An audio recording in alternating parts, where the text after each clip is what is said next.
Hey, I'm just trying to get my background up. Oh, have mercy. My eyes is as red as they want to be. The damn allergies is kicking my butt. Okay, hold Okay. on. Give me 1 second here. Let me get my background.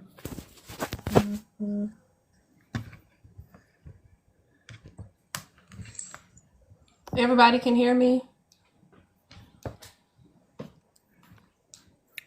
Everyone, be sure to go ahead and do your daily checklist, which is to send out your daily harmonies, share it out to at least 10 people, share it to your story and repost it.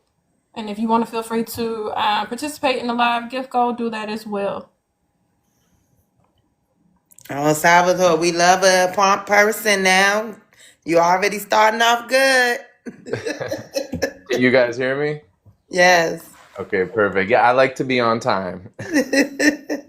That's great. That's great. Now let's finish. You got here too fast. I didn't share it I'm out sorry. yet. You just Hold pretend I'm on. not here yet. Add to. You added to your story. Yep, let me do that now. Let me blur. I don't know. Can I blur the? Oh, no. What the hell? Do we got a blur effect? Oh, It might be. how do we get rid of that? Do you have a background? You know, you can't make this up. No. I'm not even trying to do this. So when you click on your camera, Yeah. you on effects. Instead of effects, I think you on enhance. Hit effects, and then you can hit a blue screen. I mean a green screen, or Uh-huh. just Yeah, no, I'm trying. It's got me stuck on these effects. 1 second. Yeah, why is it doing that? I don't know why it's doing that. I didn't even press no effects. I opened it up to try to blur the background. okay. So 1 second. are you familiar with TikTok? Yeah, this has never Okay. happened. I don't know why it's. Give me 1 second here. Look what I was saying. So I see what you did. You clicked on one of the effects that had the bunny ears. Click on the green screen background. It has like the green with the sun and the arrow down. Click on that one. Trying it right now.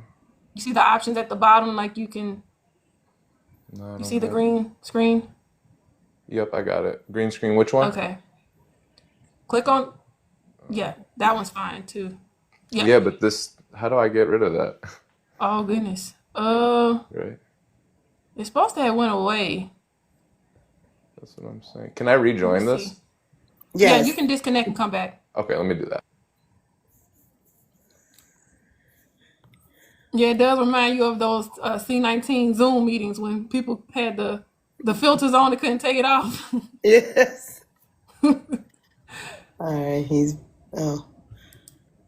CC, did you mean to request that? I don't think he meant to. No, I said Sianka. Oh, Sianka. Yeah.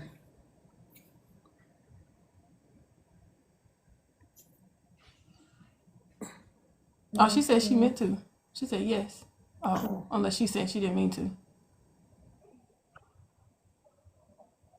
A, a zero, like an O with a cross over it. That's to stop that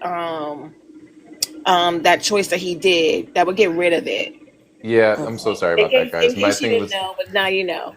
It, Okay, Okay. you can try I me. Good. did. It was glitching a little. Like when I pressed that circle with the, it was like It not wouldn't allowing me go to. away. There So you All go. right, sorry, see. Thank you. No Thank you, problem. C. but Perfect.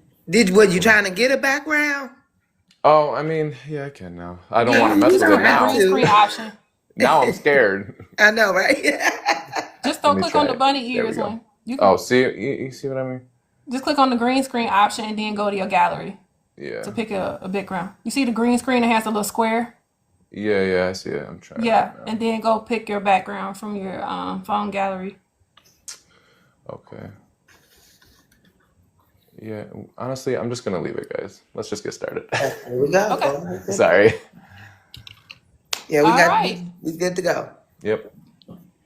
All right. Hello, everybody. Welcome to our Vote Counts Town Hall. I am your moderator, Jaz B. And also, who also the moderator is Melanie. Hi, Melanie. How are Hey you? y'all, hey everybody.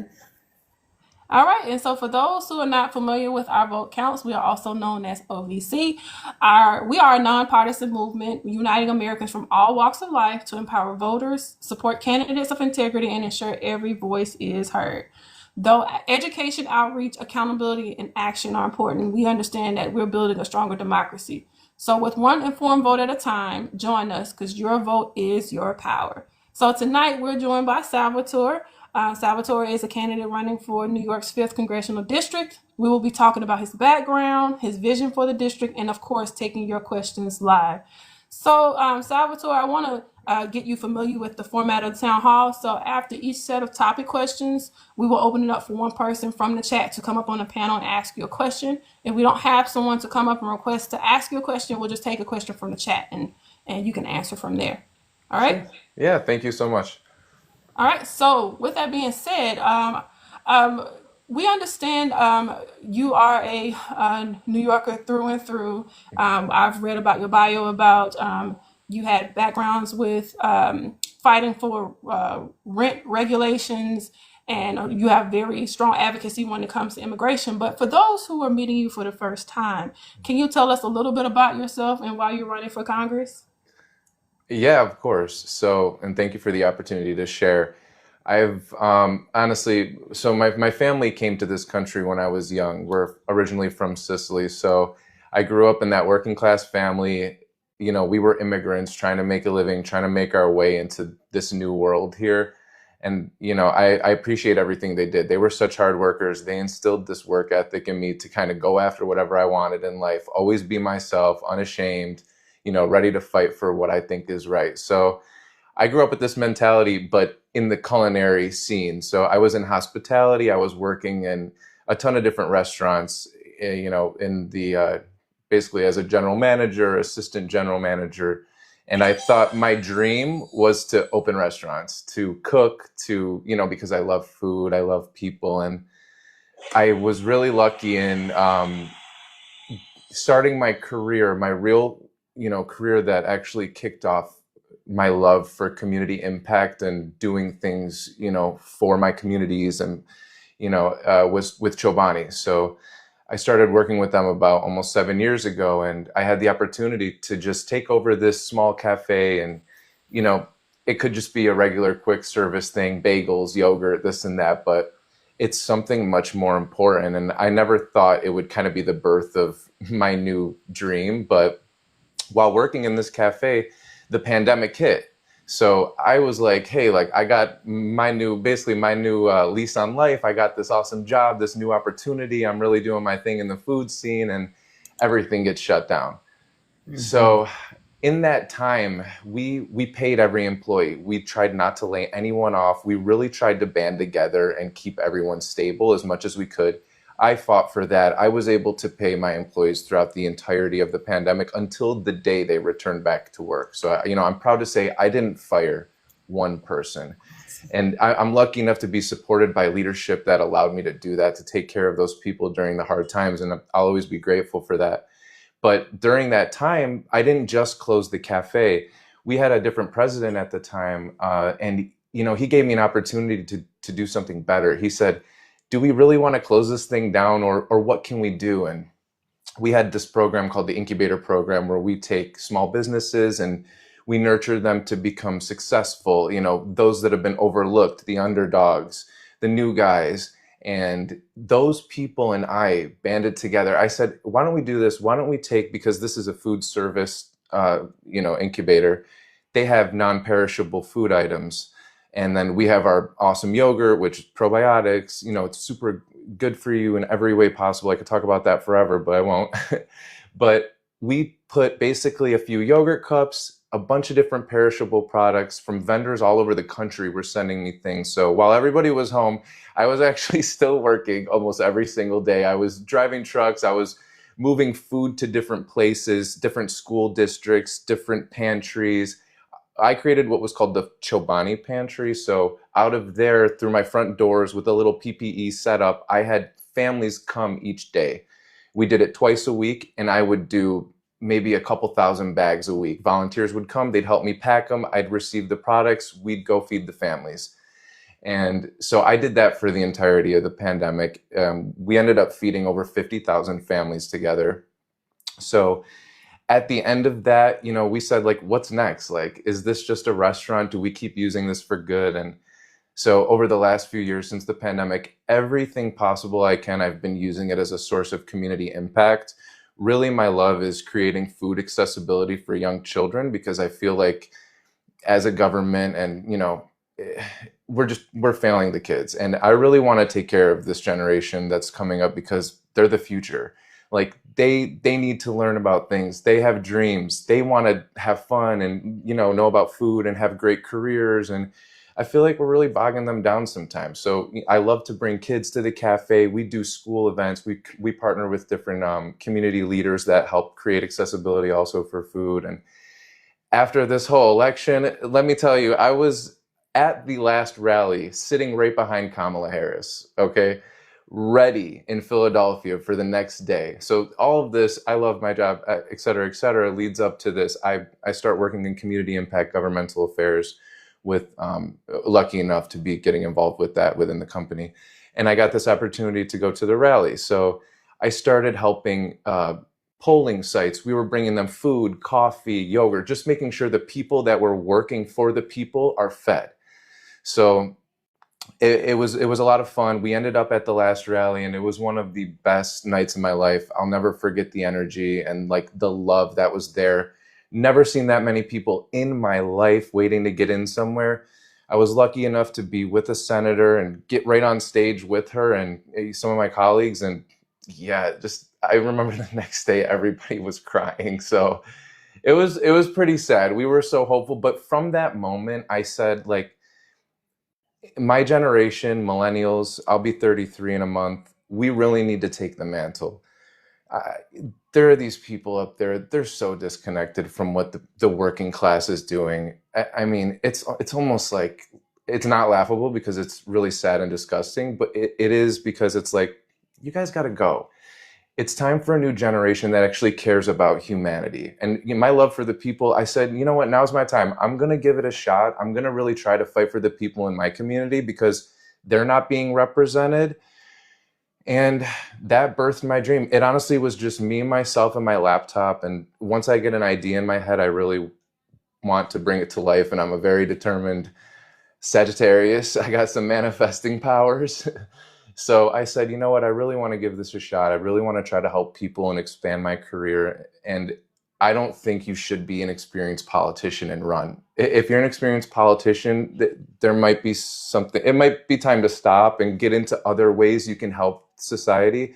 I think politicians should be young and fresh and have a new perspective on leadership and keep being changed out. So I want to be in that new wave. And I'm really inspired by AOC, Bernie Sanders, Mom Donnie, all the other guys doing it, and really want to be a part of that. I want to ask you an icebreaker question. Yeah. Could you tell me what was a hobby that you put on the back burner thus far since you started your campaign? Oof. Oh my gosh. Well, let me tell you, I am also pre-law right now. So I've had to put a lot of hobbies on the back burner, but I was cooking a lot. I developed recipes with different partners as a part of my career. So I'm always in the kitchen. I'm always cooking something up really good. I'm doing photos, videos. I also love to play soccer and stay active. So I've kind of put everything on the back burner right now. I'm prioritizing the campaign. I know this is a temporary moment in my life where I want to give up those things that I love. Like that makes me happy to do that right now. I don't even notice it. I would rather be fighting for the people, fighting for the community. This is super fulfilling. So I've had to put a few things to the side, but I'm busy and I'm happy. All right, so we're going to get down to the tough questions, I should say. So we're going to start off talking about immigration and diversity. So Sal, we understand that Queens is one of the most diverse districts in the country and is home to thousands of immigrant families. How would you ensure your congressional office is accessible and responsive to the needs of immigrant communities, including the facing of like language barriers and those who do speak different languages? Yeah, so Queens is home to a very diverse demographic. I mean, you have everyone from every corner of the planet pretty much living here. You can just walk down the street and see that. So I believe my office, first of all, you need to have a translator for every language. That's like basic. I've been to offices that are run by state, local, federal. They have a person that speaks Spanish. I mean, let's be real. You have to have someone that's representative of every single demographic that lives in the constituency in that office. So, first of all, translators for everyone that we know, we've investigated, we have the data, those people are represented within the office. We also need to make pathways to legal immigration a lot easier. There's things we need to do at the border, yes, but everyone knows there was a border bill that was co-signed by Republicans, written by Senator Langford, that was shot down because so-and-so said to. So we could have had a great border reform happen, and we missed that shot. So now really it's up to the localities. And I just want to make it a less traumatic process. There were certain things already in place that were working, a lot that wasn't. There needs to be major reform, but we can start with at least helping the people that live within our constituencies. I feel like some offices aren't even helping to represent those people right now during this crisis. We have ICE picking people up off the street, disappearing people. Absolutely not. That would never go down in my district, and I would make sure of that. I would fight for those people every day. And specifically for DACA as well, do you feel like there should be a pathway to Specifically citizenship for for them? dreamers. Yes. Absolutely. Thank you for that. So, all right, we're gonna allow someone to come up and ask Salvatore a question. Are you okay with me calling you Sal? Yeah, absolutely. Please. Okay. Okay. So, if anyone would like to ask Sal a question, feel free to do so. If you're not able to, feel free to put your question in the chat, and we'll read it out. So we'll give it a few seconds if someone would like to request up. All right. Looks like. Do you see anything, Buttermilk? Melanie? I have not seen anything. Okay. Yep, just someone was saying that the hearing impaired as well would also be a plus. Just putting that there. But Absolutely. no, other than that, no. Yep. We would make the office accessible to those with disabilities, those of different backgrounds. To me, that's IPAC? like basic humanity. Oh, I'm sorry. Go ahead.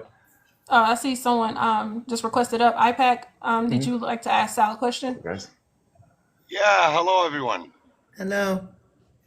Good to see you here, Sal. Good to see you, my friend.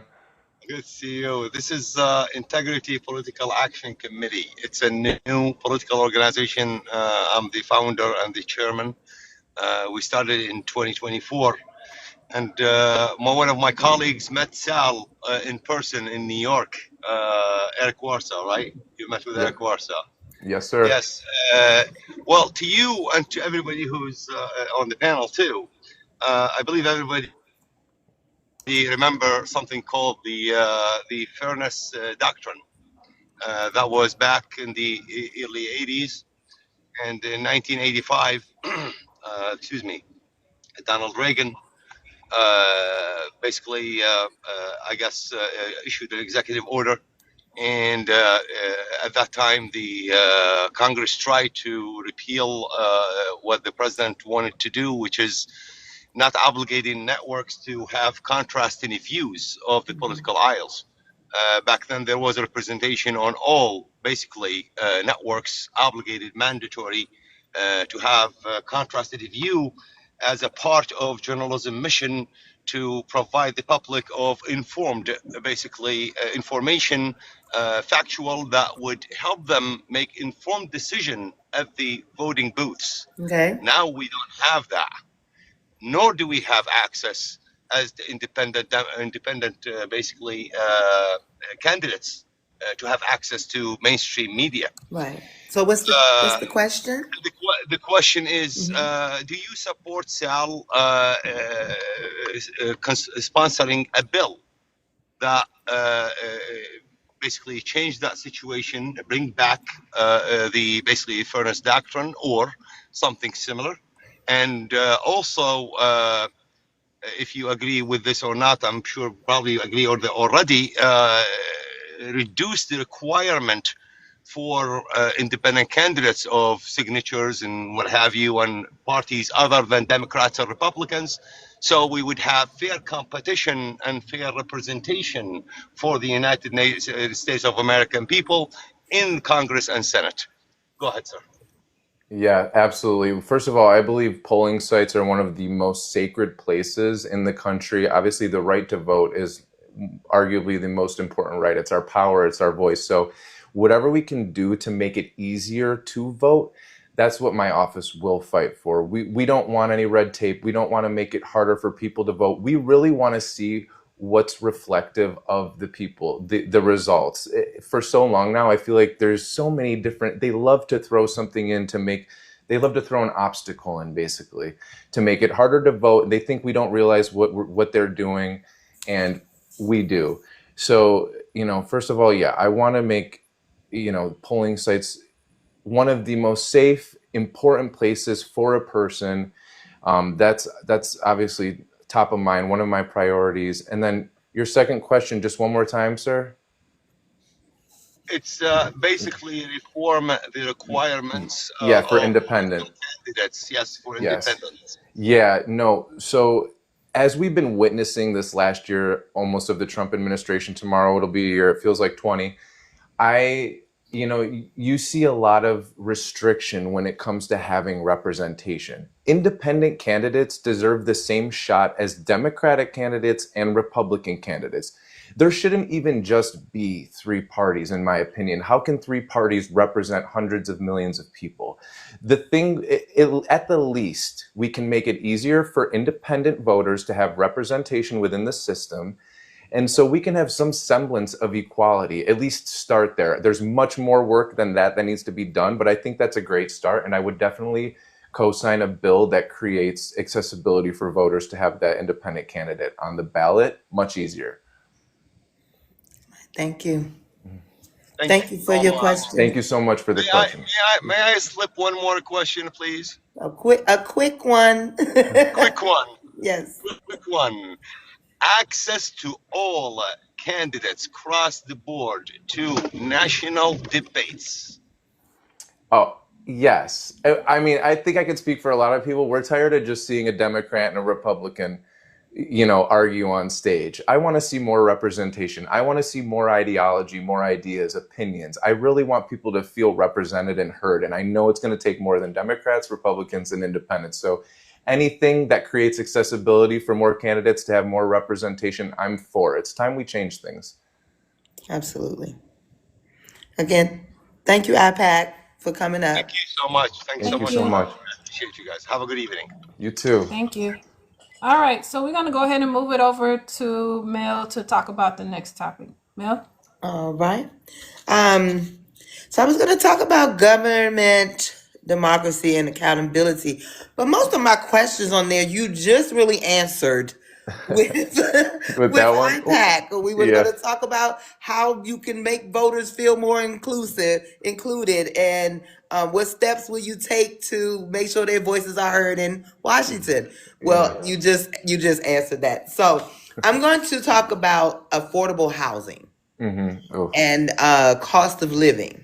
Okay, so rent prices continue to skyrocket across Queens. Yep. What concrete actions would you take to expand affordable housing and protect renters from being priced out of their neighborhoods? Now, you might have some help with that in just a minute, but what would you do?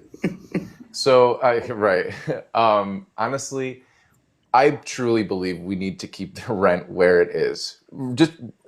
I know there are a lot of negative thoughts and connotations about democratic socialism, but I agree with a lot of what Mamdani is proposing right now. I think renters need a ton more protections. I mean, I'm a renter here in the neighborhood, so I understand how it feels. You feel vulnerable. You feel like each year, the more you try to gain in life, and you might get a raise, you might get this, right? But it means nothing when your rent gets raised, when your grocery bills go up, when there's no affordable housing. It's almost like you're drowning in quicksand. I've been there, I've lived it, so I can really relate with those people. And we need to build at least 300,000 units of affordable housing. I mean, to get started. At least Mamdani proposes 250K.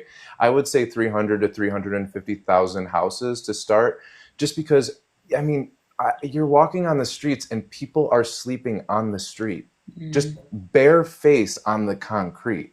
We need housing. We need to propose bills that cut the red tape and make it easier for us to build in places that are for that, also not putting up luxury towers in the middle of we need housing that's realistic for real working class people.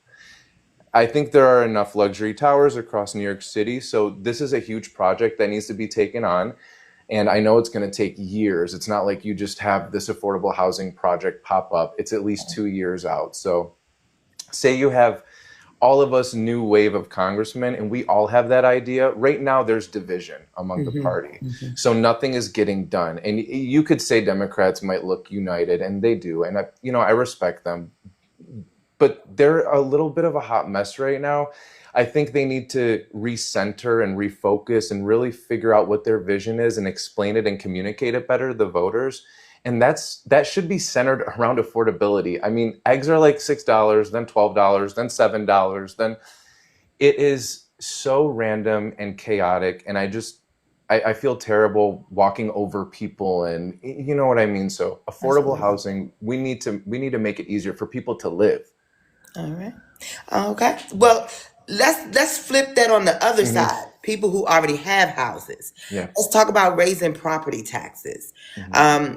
The rise of property taxes have made it difficult for middle class families to buy and keep their homes. What reforms would you support to make home ownership more obtainable in New York? By maybe lowering the property taxes, or like, how will you work with that? Well, in my opinion, like, it's so hard to buy a house. At my age, my family already was a family. Like, there was a house, there was a car, there was children. So obviously right now that dream is a little bit far removed from majority of us here in America. So I think for the time being, we need to make it easier for people. We need to give the people breathing room. We need to lower taxes. We need to give people a chance to catch up, start a life. We need to juice up the economy again. Everything is kind of at a stalemate. So I'm a fan of reducing taxes, especially for a certain bracket, the working class. The rich need to pay their fair share. It's like, why are we taxing these people that just want to buy a $100,000, $150,000 home, and these people aren't contributing anything to society? Right. So I say reduce the taxes for the working class. Let us get ahead. Let us create a world that's worthy of, appeal again from the rest of the world. We're kind of an embarrassment right now. The American dream's out of sight. And yeah, I feel like we need to give people breathing room. Absolutely. Well, I'm going to invite anyone up that would like to ask Mr. Sal here a question about affordable housing and cost of living in New York or across this nation. You might want his opinion. Or you could put your questions in the chat as always, and we will read them out. At this time, I do not see a question. I didn't hit the wrong thing. But we do have some people who are agreeing with you. They say when we have division and stagnant with only two parties, prove the point of having three or fourth parties. So that is, I guess, their point on that.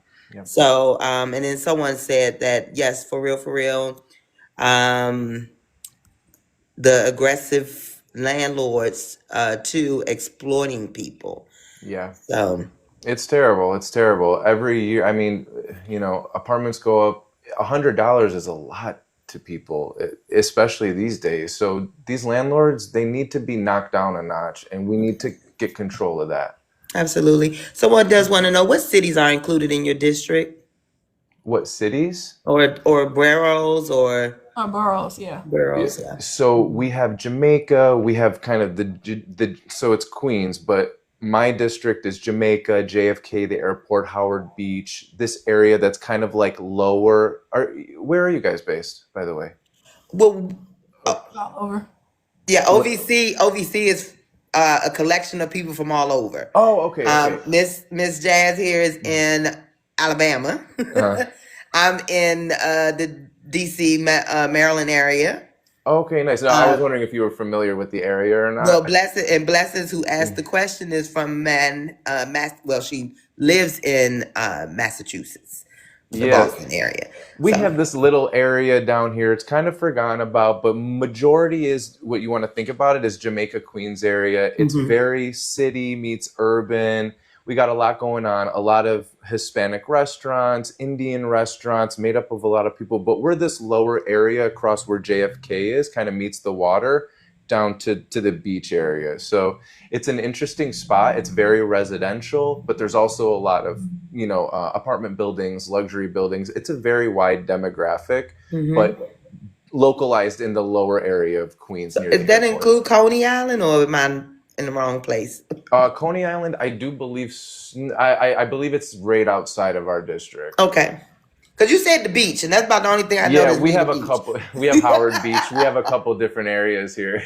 Okay. Well, that's my knowledge on New York, y'all. So Yeah. we are going to send this right on back to Jazz, where she's going to give you some rapid fire questions. Perfect. Yes. So, are you ready for these rapid fire questions? So you have to think quickly on your feet. I hope so. Ready? Okay. So, coffee order at Chobani Cafe. What is still your go-to? My go-to coffee order is a regular cappuccino with a few pumps of brown sugar, like syrup, simple syrup. Okay. Sounds good.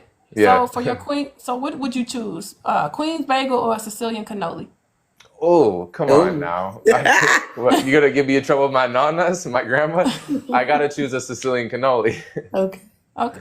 Okay. If you had to describe Queens in one word, what would it be? There's so many words I want to use, but I would say beautiful. Okay. So what about the Mets or the Yankees? Ooh.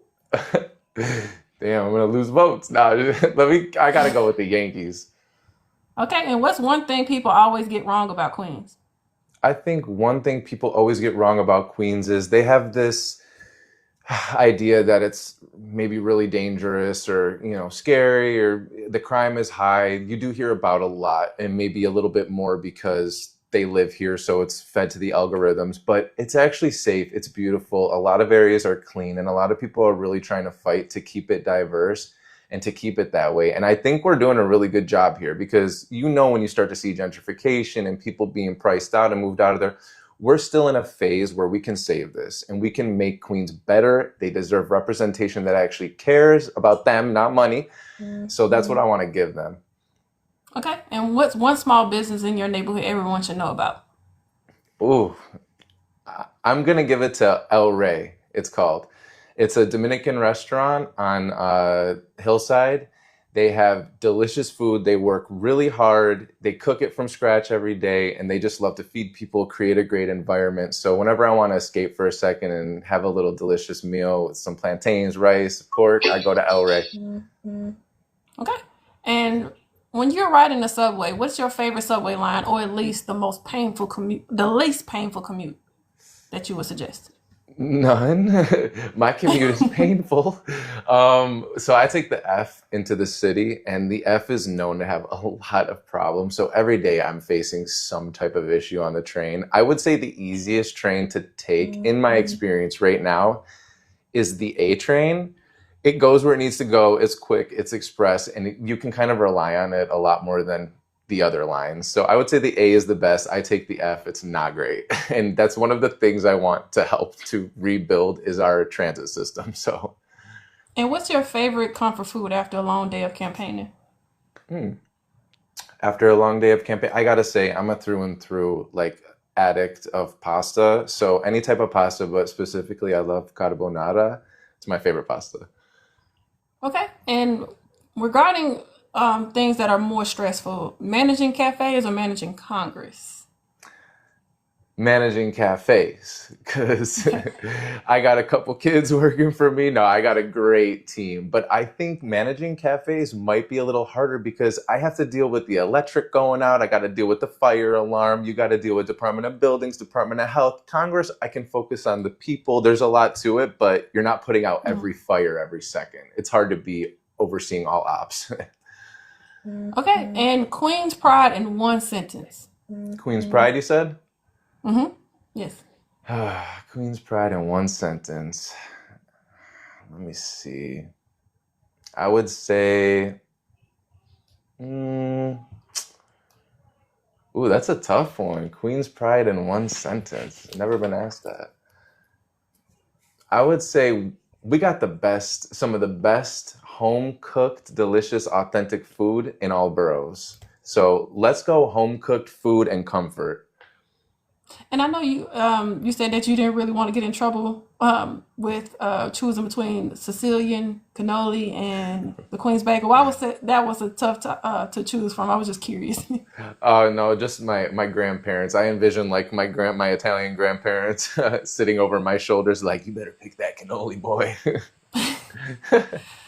So you in your background, just making pasta from scratch and making I guess you can say like marinara sauce or whatever the pasta Yeah. sauce is from scratch. So they take it very serious in your household, I suggest. Absolutely. And let me just say Queen's pizza is absolutely delicious. But Sicilian pasta is so good. My aunt, my cousins, they make it every day fresh, and we still have our family in Sicily that lives in our little farmhouse. So it's just something near and dear, close to my heart. And I love that people can taste that, because there are a lot of great places with homemade pasta in Queens too. So, it's that's what I mean by it's so diverse. You could have Indian right there, Spanish, Italian. So I gotta say pasta, and but both are great. Okay. All right, so we're gonna go roll over back into talking about another set of topic questions. So we're gonna start asking you about economic development and working class empowerment. So in regards to groceries and daily costs, you talked about great jobs, groceries, and low rent. What Mhm. specific steps would you take in Congress to lower everyday costs for working families, specifically regarding groceries and utilities? Well, first, I gotta say, I would honestly start by creating a fair minimum wage. I feel like there's a lot of work to be done with groceries, but there's also a lot of work to be done with jobs. We need to create jobs with fair wages so people can actually afford to buy groceries and afford the, you know, increase here and there, I guess you'll say, although it's not fair. These increases were after the pandemic, people went crazy with saying, this needs 150% increase because of supply chain issues. So I think we need to really sit down and talk about how we regulate the system a little bit more when it comes to how we price our food. We can't have price gouging just taking over the industry every year. We're making it hard for people to even eat. So we need to propose bills that will stop price gouging. Kamala Harris talked a lot about this on the trail. She said, we need to make groceries, basically groceries again. And you see the guy that's there now campaigned on making everything affordable. We only tripled prices.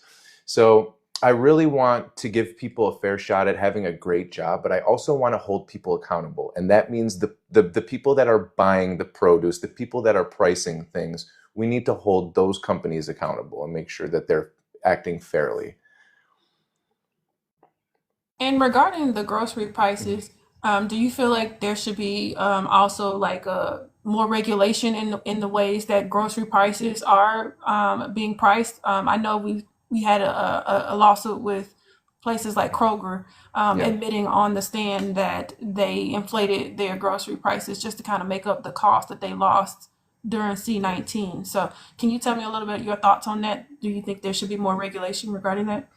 Absolutely. I think if a person holds major power over food and things that are critical to the American public, we should definitely have some oversight. We should definitely have some say and regulation in how we're pricing those things, because, I mean, I don't think CEOs should be able to go rogue and just say these bananas are $10 today. Like, there should be some sort of system we're using to price the necessities, the things that are critical to the American society, and maybe a red flag goes off when something gets increased over a certain percentage, so that there's some type of accountability system that says why, what's the reasoning? And there needs to be real reasoning behind why the increase is happening, and it needs to be approved or not. So in my opinion, I think something like that would work well for us. There's a lot more nuance to it. I know it would be a lot more intricate, but that's where my thoughts go. Okay, thank you for that. All right, so we're gonna allow someone else to request up if they have a question. But I did see a question in the chat. Someone asked, "Is what is your thoughts on bipartisanship across when it comes to reaching across the aisle?" Yeah, my thoughts are we need it. I wish we were able to work in a bipartisan manner right now. It's funny. I just watched The View today, love them, and Marjorie Taylor Greene was on, and it's like weird to hear her change her tone completely. I was shocked just at her complete demeanor on the show. But it goes to show that even the most extreme MAGA Republicans are getting sick of what's going on and they're thinking about coming to the table at least. So unfortunately, there's people that you might feel icky after having those meetings with that are elected right now, but they are elected leaders. So the way I work is I always want to do my best in building bridges, building relationships with people. I don't want to be best friends with you, but I want to be able to respect each other's opinions. And while we're both elected here representing hundreds of thousands of people, let's work together to make their lives better. That's why we're here. So I think it's very important. I want to bring it back with the right people. There are certain people I've told myself, like, I just don't think I hope I don't have to interact with them or work with them one day, which I know I will, and I'll handle that in an extremely professional manner. And probably know who those people are, the extremists that are on that side. But it's needed. So you can count on me to be a professional, be respectful, and hear everyone's opinion out before making an informed decision. Okay, thank you for that. And someone asked, who did you vote for? So I assume they were referring to the mayoral Election today. right now. Yeah, so today I voted for Zoran Mamdani, and I'm very happy about it. Eric Adams and his reign of terror is finally coming to an end tonight. At first, I had different thoughts about the mayor, but after seeing everything go down, you get sick of seeing corruption every day without accountability. And that's what this snowballed into for me. That's what Cuomo snowballed into for me. So I'm ready for fresh leadership. The guy smiles. He has dreams. He has ideas that can make people's lives better. I'm like getting all this hate for talking about free buses and childcare. I'm like, Jesus, what's scary about what I'm saying? Is it the free buses? Is it the childcare? Am I saying it wrong? Why do these people hate that? So I'm really, really proud of the campaign he's built. I think it was worthy of this hopeful win tonight. Yeah. All right. Someone, Sianka asked about Junior's Cheesecake. I know Junior's is in Brooklyn. Is that a part of your district? No. It's not a part of my Okay. district. But Junior's Cheesecake is all over New York. So that's a Okay. staple. You can find it in almost every diner, and they are one of the icons of cheesecake here. So I'm a big fan. I love it, if that's what you're asking. Okay. All right. All right. So it looks like I don't see any other questions, so I'll go ahead and pass it on to Melanie. So to your question, people think they're someone's going to get something they're not. Mm-hmm. That's why they don't like free. Oh, yeah. Yeah. They think someone's going to get something they're not. Mm-hmm. Okay. Well, we seem to be breathing right on through these questions. So I'm going to talk about environment, climate, and infrastructure. Okay. Mm-hmm. So clean energy transition. Mm-hmm. You've spoken about creating green jobs and reducing pollution. How would you ensure that the clean energy transition benefits workers and doesn't leave behind those employed in traditional industries? Well, I think we do need clean energy 100%. There are people that encounter floods here in Queens. That's one of our things is flash flooding. Climate is really impactful here to people. There are people that have died in their basement because of the flooding and the infrastructure of the house not being able to hold. I think we really need to reinvest into the people, bring federal funds back to the community. The current representative is always in Washington working on affairs that benefit his corporate super PAC interests. And this community is being forgotten. You have these houses being torn apart. They're being flooded. The EPA is being dismantled. So, we have to basically fend for ourselves as far as fighting for what's clean or not. So another thing, we shouldn't be overutilizing AI. I'm sorry. And AI is very beneficial in certain realms. But as far as the working class job, I think unless it's absolutely deemed necessary in a job, AI should not be taking over right now. It should not be pushing people out. So I would make sure that the jobs stay with the people in the community. I wouldn't push for legislation that overloads clean energy transmission with AI operators. I want to make sure the people here have an opportunity to work and be a part of that first, and utilize AI maybe as a tool or an assistant to help, when needed in their own personal time. I'm not even sure how that would be used, but I prefer a human being. I also think we have a certain level of humanity and care that you can't replicate with a robot. So having them working within this industry is even more important in that regard. So clean energy, better infrastructure. The trains are falling apart. When it rains here, I don't know if you've seen the videos. They go viral every time we have a rainstorm. Basically, the water leaking into the train station, pouring out of you've seen those? Yeah. We desperately need to bring those federal funds back to the community. We need to reinvest into the trains. They are slow. The transit system's breaking, like I said, just like the houses. So overall, there's a lot of work that needs to be done. And in my mind, I just thought that him being there for over 25 years, we would be a lot further in this community. So it's disappointing to see where we're at. And I know we can do much better. You speaking about the incumbent? Yes, Gregory Meeks. He's been there for 25 years? Just about, I believe so, yep. Wow. 25 years. And he spends 90% of his time in Washington. That's what kills me. Being a representative is about being right here on the ground. Like, I know. Has he had any town halls? Not one town hall. Not one town hall. Not that I've seen. He's barely active on social, so he's cruising right now. He makes a lot of money. He was investigated by CREW, the Citizens Responsibility and Environment or Workforce, about corruption. He's also in the Hall of Shame for taking APAC donations. So he's taking in the money, leaving everyone here for dead, basically, and that's why I'm coming into play now. All right.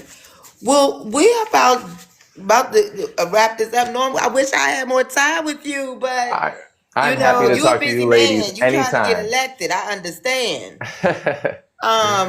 So I'm gonna do. I thought I had my other rapid fire, so we could do a quick one. Oh yes, I do. So I'm just gonna do another little quick rapid fire questions with you. Because we probably don't have a whole lot of time to go into another topic. Would you support a cap on grocery price gouging? Absolutely. All right. Should home ownership be incentivized for first generation Americans? Yes, it should. All right. Do you believe in publicly funded campaigns? I believe your campaign should be funded by the grassroots movement that backs you. It should be funded by your community, your constituents. If they want change, it should be reflected in what's donated and how your campaign's being run.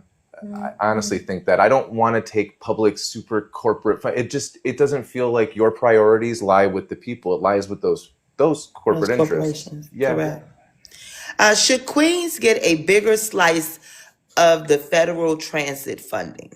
Yes, it should. Because just like everywhere else in New York City, we need to get around too. We need to get to work. I mean, we have people with disabilities that have to get around to medical offices. We need to make Queens more priority than it has been for a very long time. All right. Now, the last question I have, you kind of answered it before, but should DACA protections be made permanent by law? Yes, they should. Dreamers should be protected by law. Yes. Jaz, we gotta let him go, Jaz. I know. We wish we had more time. Hopefully you'll be back again. Absolutely. Whenever you ladies want to talk, I am always available for you. And I really appreciate it and love talking to you guys. No problem. But with that being said, before we let you go, could you tell us what is your final message to voters ahead of the primaries? And let us know when in the primaries and election date as well. So June 23rd is the primary and November 4th will be the election next year for the midterms.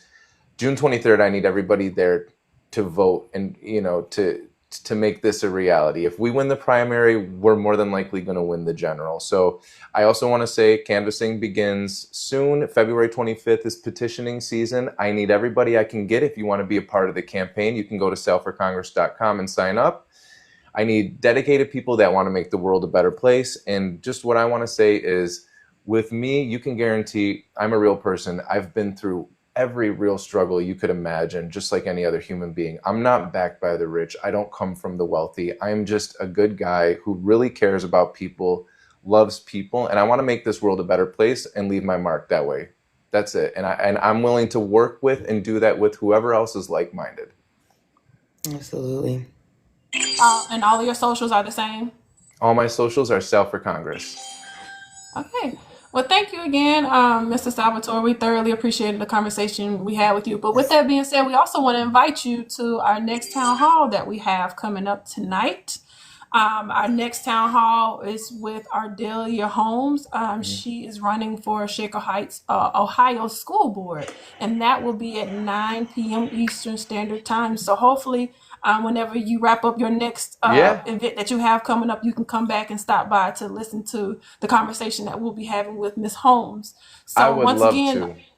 yes, absolutely. So that'll be at 9 p.m. Eastern Standard Time. So I want to also thank you once again, Mr. Salvatore, and also I want to thank Melanie for being here with me to have this conversation with you, and to thank all the participants of the live stream. And last but not least, our vote counts for hosting this town hall. So with that being said, we want to also reintroduce our vote counts for everybody. Once again, we are a nonpartisan movement uniting Americans from all walks of life, empowering voters, supporting candidates of integrity, and ensuring every voice is heard. Though education, outreach, accountability, and action are important, we understand we're building a stronger democracy with one informed vote at a time. So join us. Your vote is your power. And with that, you all have a great night, and see you in a few hours. Bye. Bye, guys. Bye-bye. Thank you so much. You're doing beautiful. Yes. Thank you. We heard you, Sal. We heard you. Thank you. Sorry about that. Bye.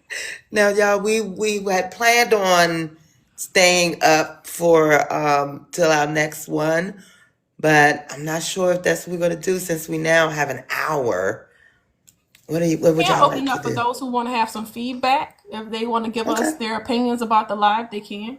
So it's up to you all on how you would like to come up and voice your opinion. You can come up and ask us a question directly, or you can give us some feedback. So feel So free to as do so. yes, the Jazz said, if you'd like to come up, just request up, give us some feedback on what y'all think about OVC. But in the meantime, while y'all decide if you want to come up or not, I'm gonna tell y'all about our roundtable that we're gonna be having on November 9th, 2025. We are putting together this roundtable of candidates. While tonight we only dealt with one candidate, this will be five candidates that will be sitting around having conversations with each other, brainstorming with each other, trying to figure out what this country really needs. And it will be moderated and by me, this girl here. Sometimes I think she may be up there too. We'll see. But on the 9th, it will be me moderating with the 5 candidates who will be having an in-depth conversation about what's going on in this country today. So if you would like to attend that, there will also be spots open for people to be able to request up and ask the candidates a question or give them a topic they would like to speak about. So I encourage you to join us Sunday from 3 to 5 p.m. Eastern Standard Time, November 9th, for our first OVC roundtable. So I really appreciate that. Says who can bring AP's news polls results in? Okay, let's see. Right. For both what? We got to look up New Jersey, California, Virginia, and New York. News. So which one you want to look up? New York first? I guess so. Okay. I just put in AP News, but Okay. I need to put in poll result. Oh, that's right. No, California polls will close later tonight because of the time zone. So Right. we can check back on California later tonight after the next town hall. 2025 updates. Oh, okay. So New Jersey polls are still open, so we can check this the polls for what New York and I Virginia think right New now. York is too. I think they said New York doesn't close to 9. Oh, well, never mind. So I think So Virginia's maybe results are in. Virginia is the only one Yeah. that would be closed. Yeah, Virginia is the only state that closes at 7. Okay. Okay, so So Abigail right now is at 54.8. Oh, she just switched to 55. And What's the then percentage Wyndham, yeah, of votes that are 55. in? 30% of votes counted only. Okay. So I say once Um, it hits about 50, more than 50% of the votes in, that's when and we if she's over 50 plus one, they're gonna call it. Okay. Yeah, right now it's at 55 and 44.8. He was at 46 a little bit while ago, and then now he's dropped again. Okay. 44. So this is Spanberger's rally, and her grandbaby has said, yes, we're winning. yeah. I'm assuming maybe that's her daughter. I don't know, but it's a little girl who is totally having a ball. We have Mandani's rally over here. Mandani's happening. rally looks fun, man. They got loud music. They're dancing. They're laughing. I was like, man, that's one party I would love to be at. Yes, this is Sherrill rally. Sherrill. Okay, she's at. Wait, they projected her. Yeah. Oh, they already called it? Okay, They cool. done They already called called her it. race. She won I the knew blue. it. If she had over 50+% Yeah, she's of at the vote, they're gonna 54. call it. Yeah, I knew it. They're gonna call it. That's so awesome. I really didn't. I was kind of scared there for Virginia, just a little bit. I wasn't. I was like, maybe they won't. Maybe they'll. I wasn't. I don't trust them Virginians.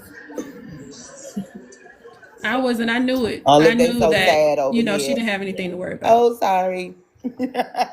I knew they were gonna call it past 50%. Like if it's they're gonna call No, it early because they go off of when they. Okay, so what they do is when they go on the map, they see the more populous areas where the polling locations are, Yeah. and then they go with those heavy concentrations of votes to know if it's safe to call or not. Yeah, but Okay, they so just I said have it a- was at 54%. Yeah. I have a quick question. Yeah. They're at 32% of votes counted already. Hey, higher levels. Hey, Joni. Hey, her. Hey, Joni. So, quick question, y'all. Hi, Jaz. So it seems that Democrats have just filed a lawsuit to keep polls open in New Jersey, even after That the means the- unfounded boom boom threats. Okay, so the line still may be longer in New Jersey. That's why, and That's and more than likely a judge will grant that. Okay, that's what I was going to ask. Do they have More time to than likely, grant that? it's very rare that they'll It's say 8 no. o'clock. Yeah. So they'll grant it. Okay. But yeah, those who are in the chat, feel free to come up and give me your feedback on our vote counts. We do have some more events coming up. As we just mentioned before, we will have a roundtable of candidates that will have discussions on a set of topic questions they would like to talk to each other about or just have conversations with y'all in the chat. So that'll be something new to look forward to. So the first one we will have will be November 9th. So be sure to look out for that. We will be having some promotions reminding you all. So be sure to follow our vote counts to remind you all of our roundtable discussion. And then we'll have a lineup of candidates that will be up here having talks.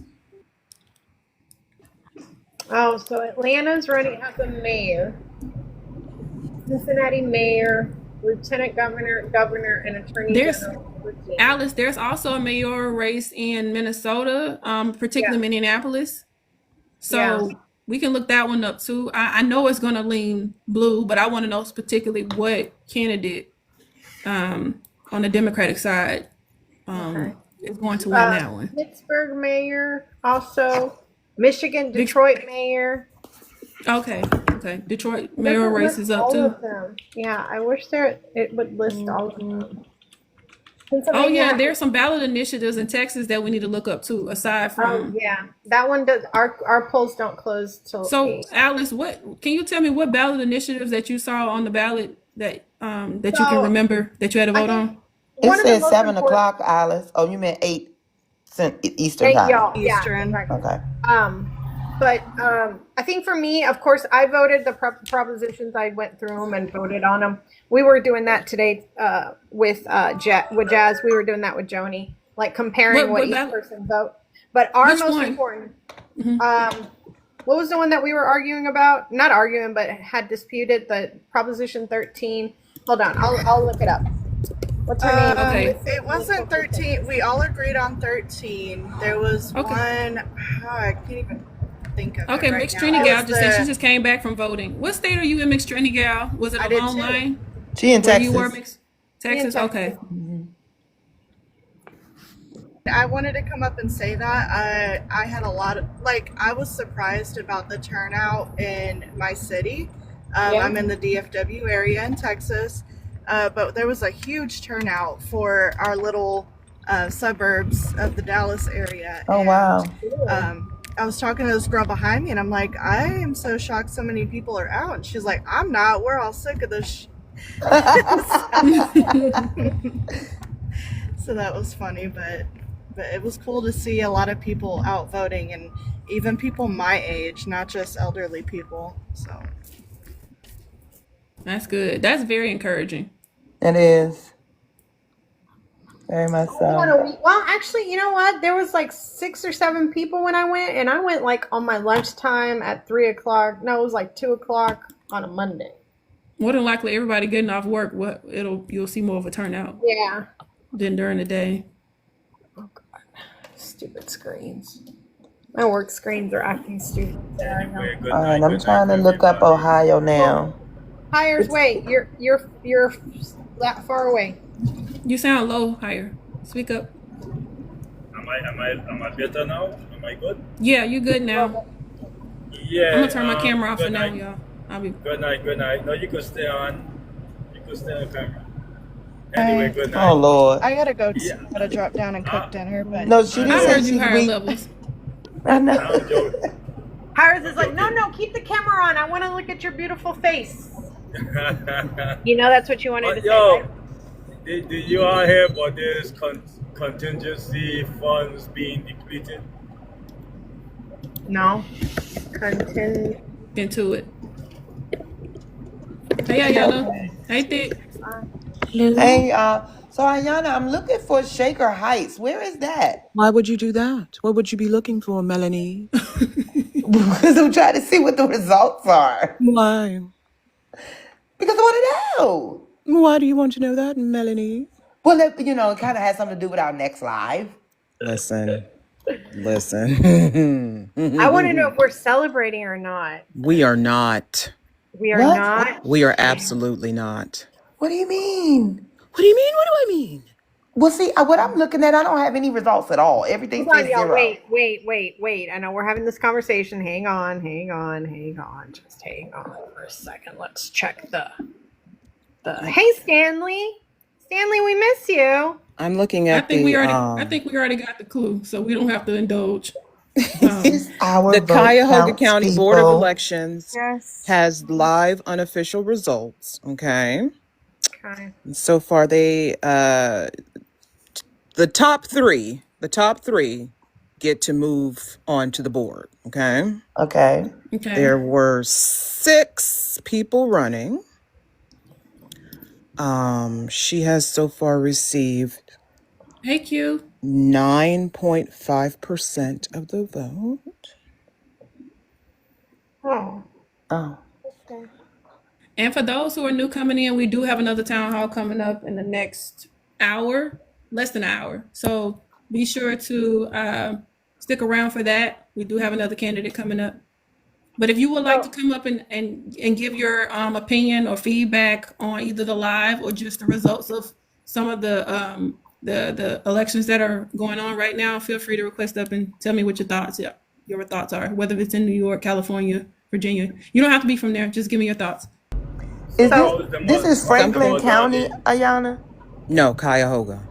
Cuyahoga. Something happened today. Some news broke today that possibly contributed to her receiving less votes. Okay, so I have a quick question. Is this something that we might have to contact and see if she's willing to, or if she's still going to do it?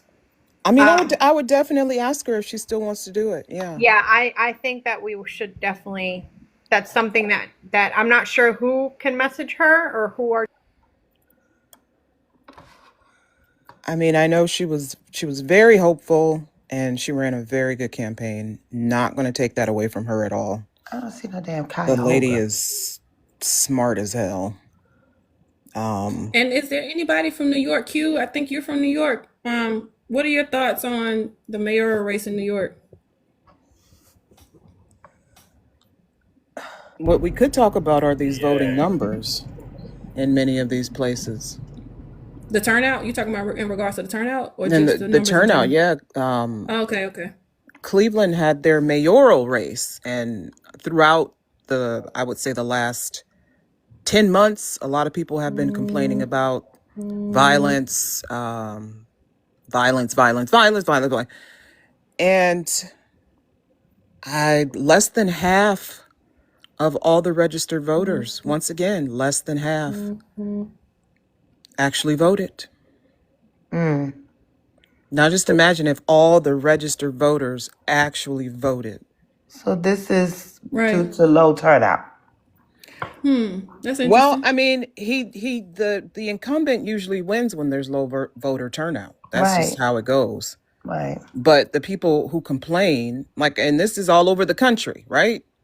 People complain about different things in their precincts, in their counties, in their cities. And then when it's time to change these things, you can change the mayor, you can change the city council, you can change the school board. People don't fucking show up.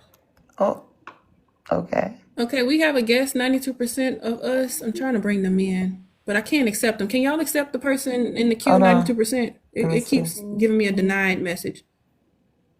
Can't manage guests. Oh, because OVC was gone. Oh, okay, 92%. How are you? What are your thoughts? Hey, how are you? I just want Pretty to good. let you know that the Democrats won in Virginia. Yes, we've heard news. So are you in Virginia? No, I'm in Georgia, but I went and Okay. voted today. I'm watching my local votes. Okay, y'all had local elections in your area. How did that go? Well, we haven't heard yet what's going on yet, but I went today. We only had 2 people on the ballot. Oh, she teacup. She'll come back, I guess. I just wanted to come up here and say if you are in California and you haven't voted, there's still time, I think. So please. Yes, Now, I think I have a question for you. Was Prop 50 the only thing on the ballot to vote for, or was there other things on the ballot that you can tell me about that you had to vote on? That was it. Oh, it was only that? Okay. Yes, and I voted last month. Made sure my kids voted. So everybody in the household and everybody that I know, we all voted early. I know that Trump said that he's going to have people watching at the polls, but Newsom said for every 1, I'm going to have 10. So yeah, he did call in the Department of Justice to have poll watchers. Wow. Because the Republican Party asked for it. Right. So the really cool thing about Virginia, I don't know if you guys knew, that the lieutenant governor actually is also a Democrat, and the attorney general has one. It's a Democrat. So Virginia really turned blue. Listen, that shutdown did it. I'm telling you, all the people who work for the federal government that live in Virginia, they're tired. They are tired and broke. The governor, and they haven't called New Jersey, but she's leading. Yeah. And yet, people are still in line in California. AP called it. Oh, they New did? Jersey? Virginia? AP called it now. New Jersey. Yeah. Oh, okay. See, I knew that was gonna stay blue. I don't know why people thought that was gonna be competitive, in my opinion. But yeah, I wasn't worried about Virginia or New Jersey. For the Atlanta mayor, it says he's no partisan, like he doesn't have a party. Yeah, that's common with a lot of mayors. A lot of them don't declare a party; they're nonpartisan. He won And by city councils too. Yeah, city council seats. 86%. He won. The Atlanta mayor won by 86%. Hey, listen to this. This is something you guys probably didn't know. Sandra Morgan, who is the granddaughter of Garrett A. Morgan, the famous Black inventor, became the first woman mayor of the city that I grew up in, East Cleveland, Ohio. Oh, wow. Wow. First woman mayor. Hold on. And all right now. That's And we got the first woman mayor. Now, make this make sense. Y'all they about to put all these women in all these positions. Yes. But wouldn't put Kamala there. Make it make sense. Okay, we got to stop. Maybe that's what it So is. it's official. We got to take baby steps. We gotta start. take baby steps. That's what it is. That's We gotta been take called. baby steps. Abigail Spanberger is officially the new governor of Virginia. woo woo. Yes. Yep. So they that was playing with Kamala. So we get in mayoral positions, we get in governor positions, and then maybe they would trust us with presidential. Just maybe. Listen, No, just trust. maybe they're going to. We're coming for it. We're gonna keep coming for it. Well, We're not that gonna part. stop. We ain't gonna stop. Wait, it's the Can't stop, lieutenant won't stop. governor? What's her name? Ghazala Hashmi. Is she a woman too? Ghazala Hashmi. She is a woman. So the lieutenant governor is a woman. Where? And she's an immigrant. Hell Virginia. yeah. Okay. Yeah, my BFF had her surgery for her for cancer, her cancer removal surgery. She's from Virginia, and she made sure she voted before she went and got her surgery. Absolutely. That's dedication. Yes, it is. Dedication, because the fear that goes into a surgery, and for her to get out there and do it. All right, let's see. Attorney General, is that a woman too? Jay Jones. No, I think that's a man. Yeah, he's a man. Man, he's a young man. He's only 36. Look at that. And she won handily too. Spanberger, she won handily. Like it's not even close. Like 55, What was the margin right now, Ayana, with Spanberger and Sears? 55 to 44. Oh, that wasn't close. Nope. It's 48%. But I wasn't worried. I knew that was going to just be a cakewalk. So Yeah. Well, when Trump didn't endorse her, it was like, oh well. that's what I was telling people. Like, they were so hell bent on Obama campaigning for Spanberger, using the whole, racial undertone about it. Yeah. But the question should have been, why hasn't Trump endorsed her? Yeah. That's Exactly. the bigger question. He didn't So, even meet with her. He went to Virginia, didn't even meet with her.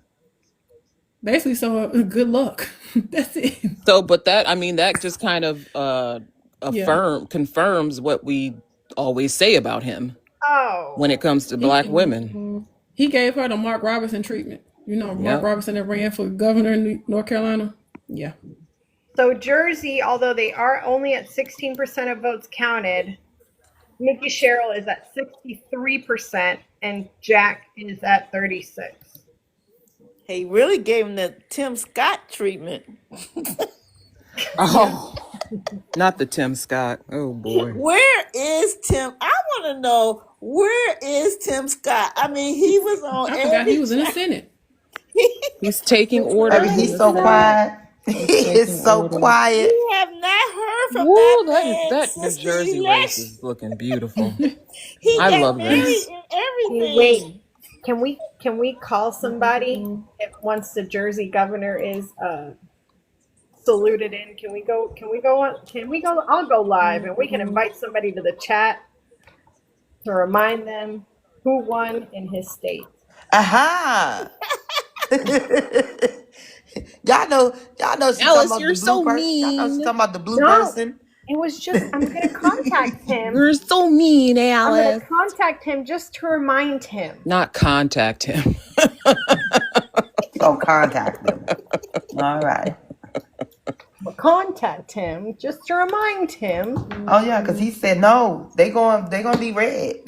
We red. We not doing that. But that shows you how delusional they've been the last 10 months. Yes. They've been very Yeah. delusional. They haven't been paying attention Very. to the destruction Ayana, that what's his name? And then he could have waited until after the election to tear down the east wing of the White House.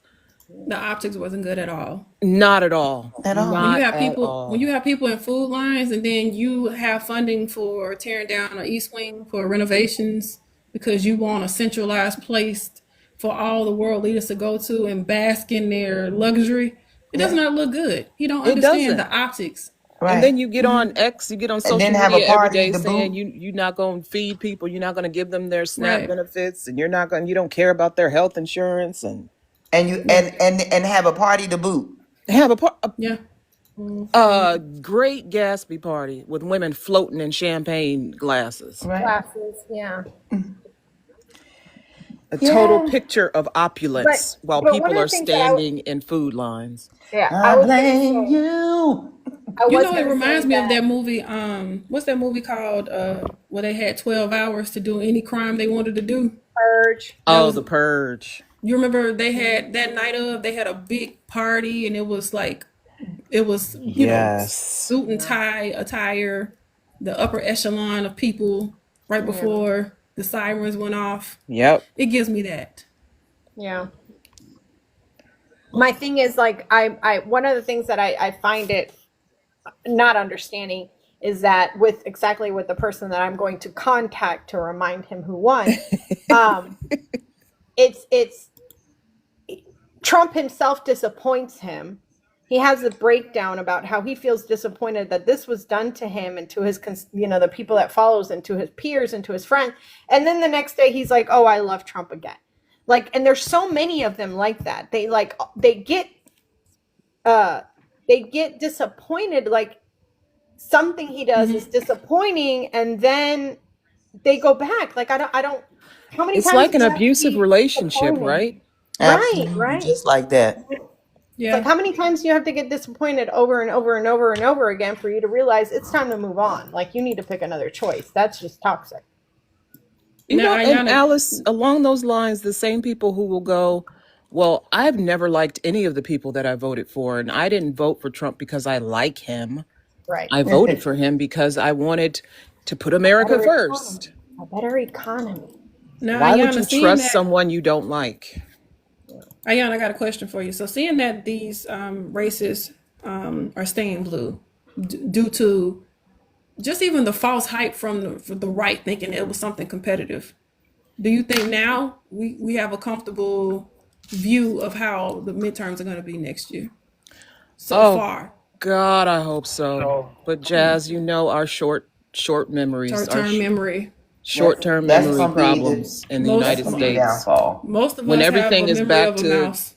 When everything is back to good, everybody's eating. People forget. And get People comfortable. forget that this year they probably maybe weren't eating as well. My thing, I think that the economy is not going to be recovered well enough for people to forget, though. I think the I agree. unemployment numbers, Based off of the trends, it's going to get worse. it might get worse, 'Cause, baby, which is very Ayana, unfortunate. It's very People unfortunate. act like there was no C-19. There was no pandemic. I People remember didn't forgot every all inch about of that. that. Yeah. And we you- was in that thing for 2.5 years. They also forget about Trump's his other longest shutdown. He was the cause for that shutdown. He wanted $50 billion for a border wall that he said Mexico was going to pay for when he ran for president the first time. Yeah. And then it turns out we were actually going to pay for it. And unless we gave him $50 billion, he was not going to sign the CR to keep the government open. Right. And But he they- took 35 days and finally gave up. But they Well, I'll won't say forget. this. Go ahead. Go ahead. Sorry. No, I was just saying. Well, he's on track to having one of the longest shutdowns. That's going to be a part of his legacy. And he hasn't even tried to negotiate. He's the great negotiator, the art of the deal dealer. And I say, but they will not forget that they had to pay this puny little fee on their taxes because they didn't have insurance. They won't forget that. Oh no, they won't forget next year when they have to pay thousands of dollars out of their pockets because they had to drop insurance because somebody didn't want them to have that premium subsidy. Okay, that's what I'm saying. But I'm saying I'm talking about with Obamacare. That was their whole little argument that it didn't, because I had to pay a fee because if I didn't have insurance, they charged me a fee. You still talking about Right. that? Still talking about it. It's unconstitutional. You don't have to pay the fee anymore. Why are you still talking about it? They don't forget that. But Why are we still Oh. talking about Obama is what I asked them. Okay, so in New Jersey, they're only at Hey, 22%. everybody. Hey, they're only at 22%, but it's already 65% to 35. For who? Yeah, In yeah, New they Jersey? already called In New it. New Jersey Jersey, governor. yeah. NBC News already. Oh, wait. It hasn't Melanie. been called yet. Hasn't been called Oh, yet. no, yeah, it hasn't been called yet. I was thinking about Virginia. Virginia Melanie, hasn't been called. Yes. I can you inboxed send me your you. email? I Oh, inboxed you. All right, hold on. Let's Already see the that rest of fast. I inboxed you. Don't you love hearing your name, Melanie? No, that's who I am. the Cincinnati mayor has he been It's called? Miss. Yes, so Never Cincinnati mind. mayor has been I called. don't have it. Aftab Pureval. He Indian? Oh, Please tell me that what's his name did not win. The brother of JD Vance, please. No, Corey Oh, Ballmer. thank God. No, he didn't win. It was the Butter other. text it Thank to me God. because It's I the don't have immigrant. it. Thank God. And he won by 82%, Ayana. Dang. Damn. Dang. That's embarrassing. That is embarrassing. Caught up with the How are you the Minneapolis brother of the mayoral vice race. president and you don't win in your own city where your brother is from, you and your brother are from? That's All right, crazy. Have y'all caught up with the mayoral race in Minneapolis? That's what I'm looking for, but I can't find it. That's Okay. crazy. Oh, here we go. But they close at 9 p.m. So we won't have anything until 9 p.m. Central. Wow. Oh, no, Eastern. So 9 p.m. Eastern. So in a little bit, Texas for props will be declared at 9. And then Colorado has a proposition. What was Colorado's proposition about? A ballot would raise taxes on people earning more than $300,000 to fund school meal programs and food assistance for people with lower incomes. Oh, I bet that went over like a lead balloon. Yeah, today I had a guy that one of my interviews was from a man in Colorado. Of course, I can't speak politics or anything, but he was sitting on this beautiful view. And I was like, can you turn the camera around? Because I could see behind him. He turns the camera around. He's like, it's like the middle of the mountains. It's like so gorgeous. And I'm like, maybe I should move to Colorado. They're a lot more blue than Texas. I heard the views there are absolutely breathtaking. Yeah. I grew up going to Colorado, but his view, man, and he was just sitting there. He's Oh a no, Alice, all of billionaire. the illegals. No. Kamala, you're not in the Rolodex, man. No. All the I illegals. should be. Just inbox it to me or text it to me. I put my number in the group chat last night. Okay, You God, need man. No, I just need her to send me her email. Oh.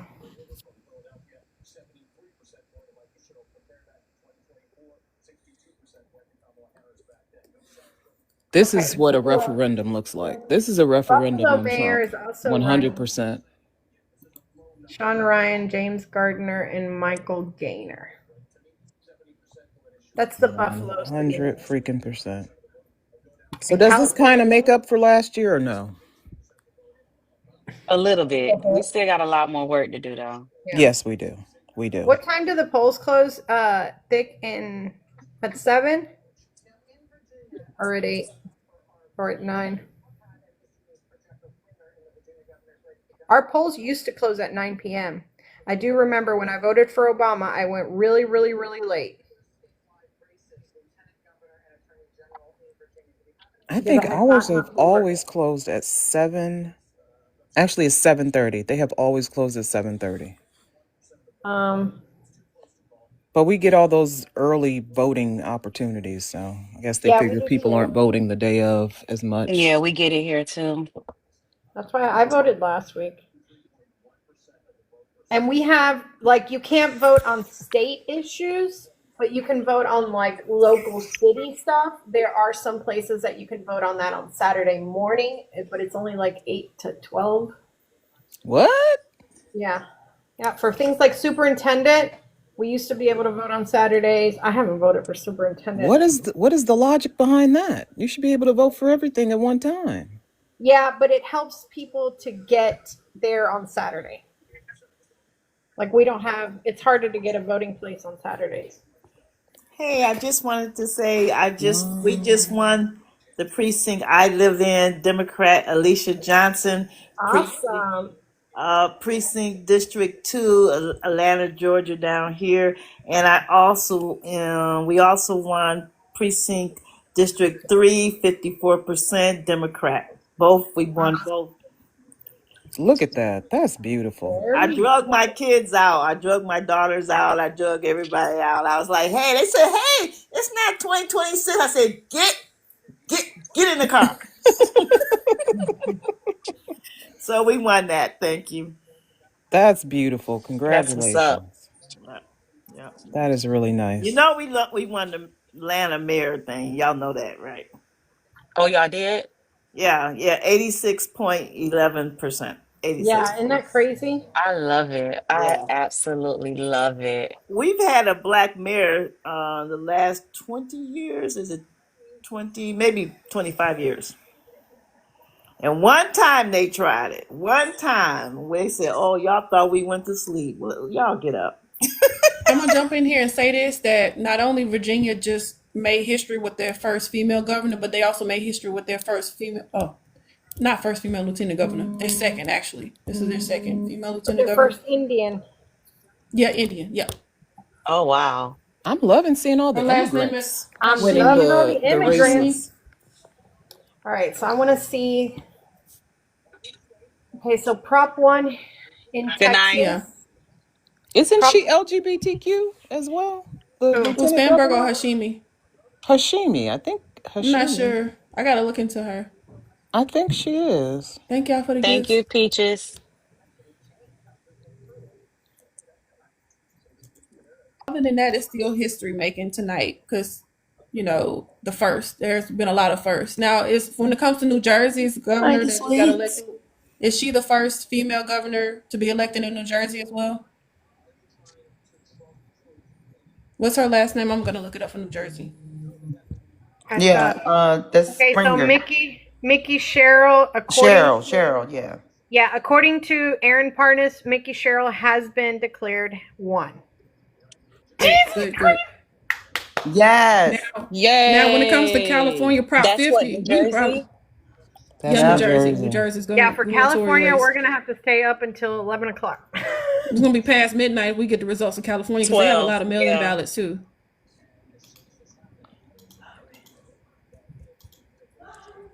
So Kamala, I sent you my email in your TikTok inbox and your Discord inbox, ma'am. Okay. Alrighty. I'm working on ours now.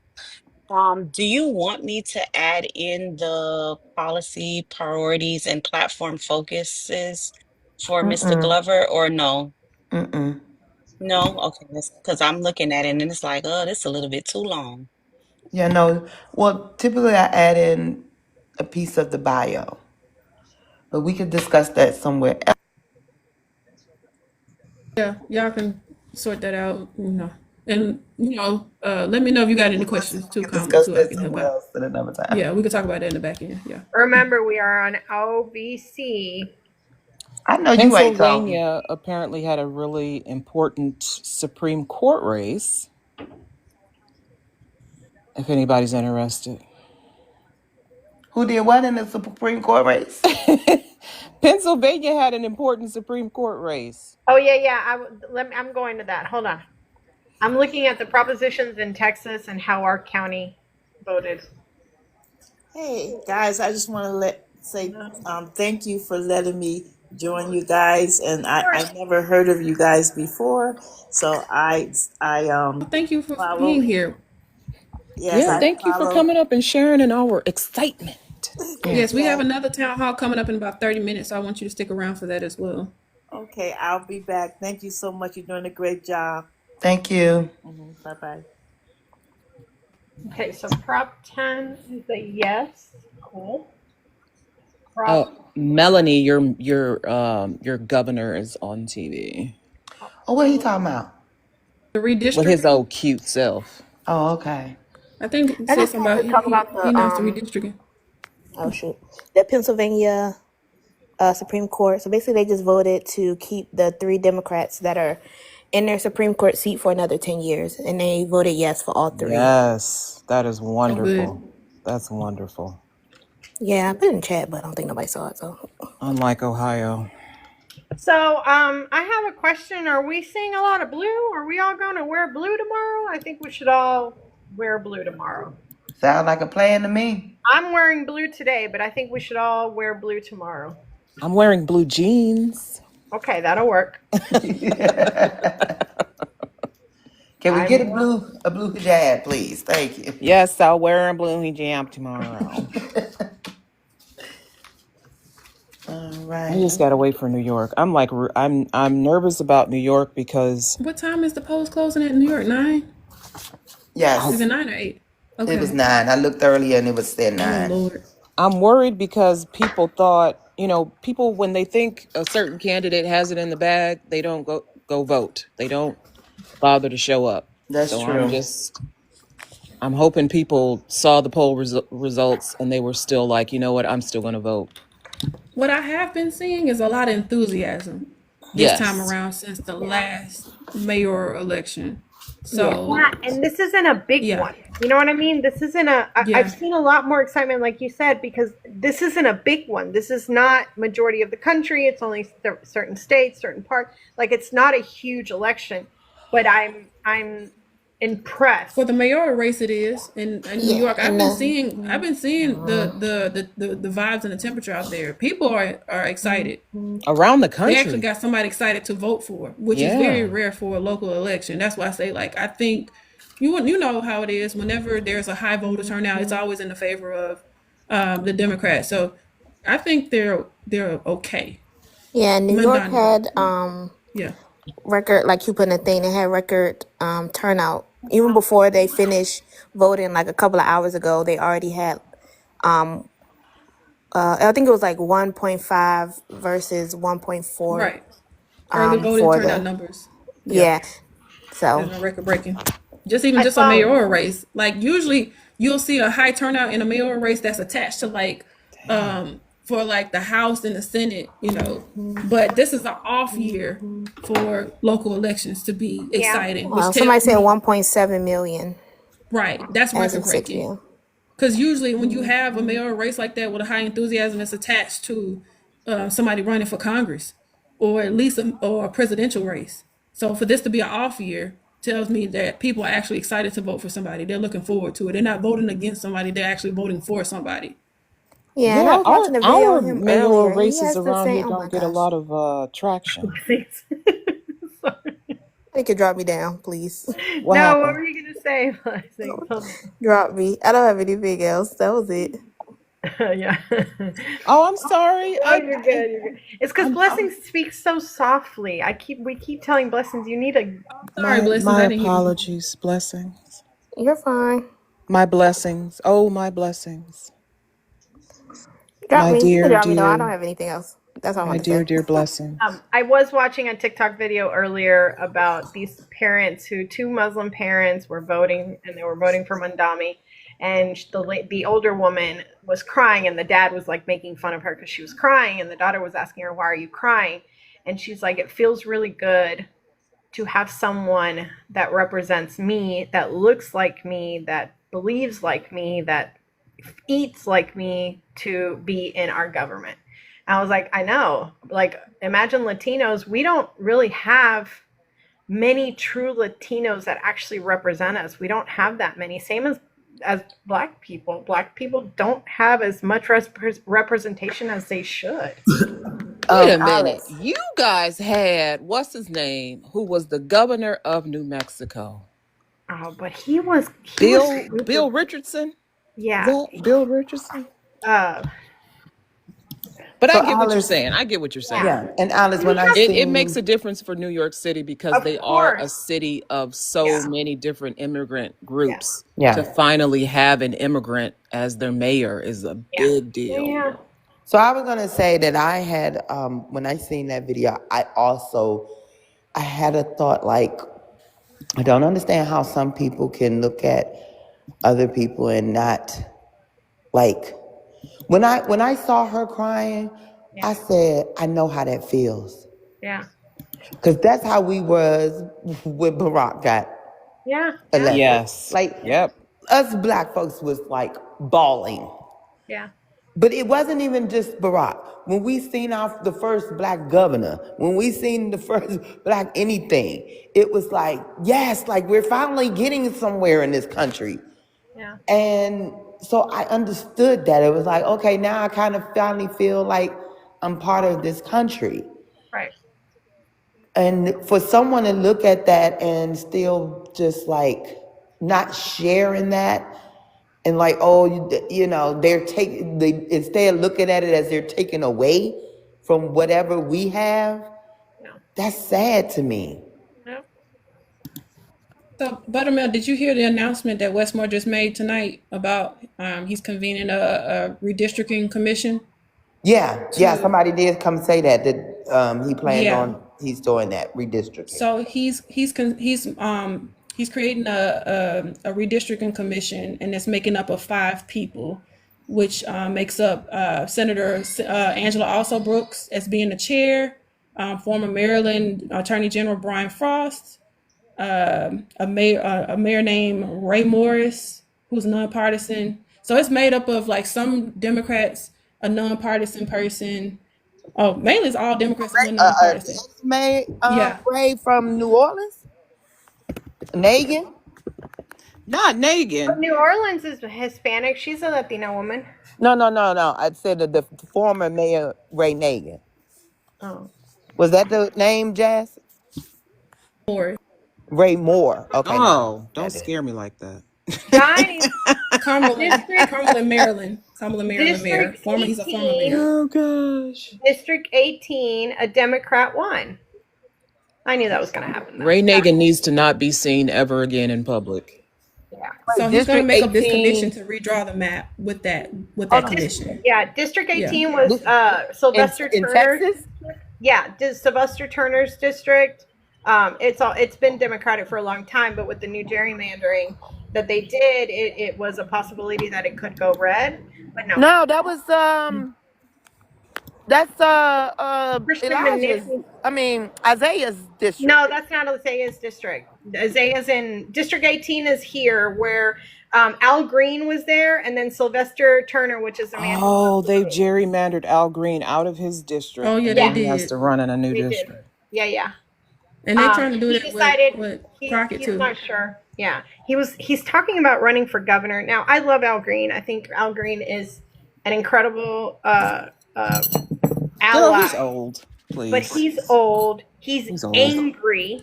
He is an angry man. He has very little And he got influence. right to be mad. But so Isaiah's in 13. He's District angry. 13. Okay. He is. He's an angry man. Hey, do we know how Adair Rodriguez did? Was he able to get enough signatures? Do we know? Oh God. Oh, Because he and said today what's the last day? Well, no, yesterday. I think today was the Yesterday. last day. Oh, okay. yesterday. Yeah, that's hard part of running, huh? Spamberger is speaking right now in her victory speech on TV. Oh, look at her kids. They're crying. Her daughter's crying. Let's see how Isaiah. What he's District 13, right? Right. I mean, she really just came out of, I don't want to say nowhere, but she just blew them out of the water. And now she's governor. Yep. And she was voted. I mean, she was ranked like the most bipartisan congressperson in Congress, because you know her background as being a former CIA agent working on the intelligence department So when she Mm-hmm. came into Congress, she came into Congress with the other ladies that was more like moderate Democrats. So, you know, I think that helped in her favor of being in Virginia when it comes to the politics side of it. Yeah. Yeah. Let me ask y'all, what do y'all think the Republicans are thinking about Donald Trump endorsing Cuomo? Donald Well, Trump would endorse a shoe if it was I think politically he just want to put his expedient. thumb on the scale, and it's not going to work in his favor. I just want to say SA or stick together. He only did But it I mean, but because he doesn't listen. like who Mom He Donnie is. he told his people to vote for Cuomo over the Republican candidate. Over Right. the Republican, yes. Because So SAers hang together. Which is so bizarre. It's bizarre that he would say that because he's had so much vitriol for Cuomo. Yeah. But I don't know if you know, what's his name? Who's the other Cuomo? Chris Cuomo. He's a He's traitor. gone slightly more to the right since he left CNN, and he's on what is it, News Slightly. Nation? Slightly. Well, He went with his brother. He didn't slightly go more to the right. He like left the left, turned right, and keeps turning right. All right, ladies, I gotta pack it up to get that ready to is get true. up out of here. Butter, I sent that info so you can look over it, and I will talk to you, ladies. I will log in when I'm on my way home for the next OVC. It starts at what, 9, right? correct. Yes. Okay. Yep. If All we righty. I'll tune back in then. Okay. Okay. All right, actually lovies. Love you, ladies. let me go do. See you later. That New Jersey race just looks painful. It's like he got 10 votes.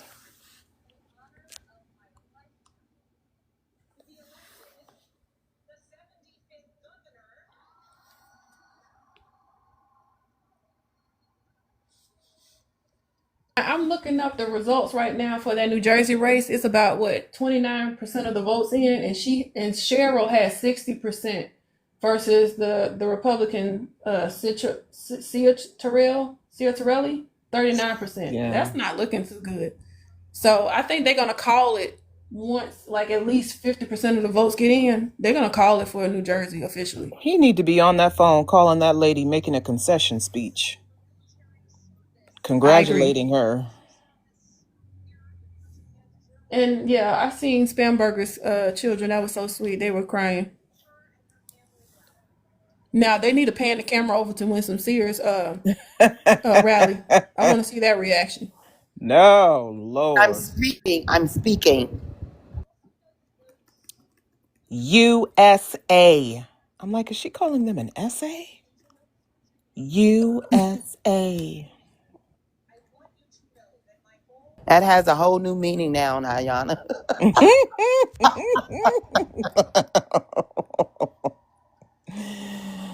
Ay. So the polls are closing in New York in 20 minutes now.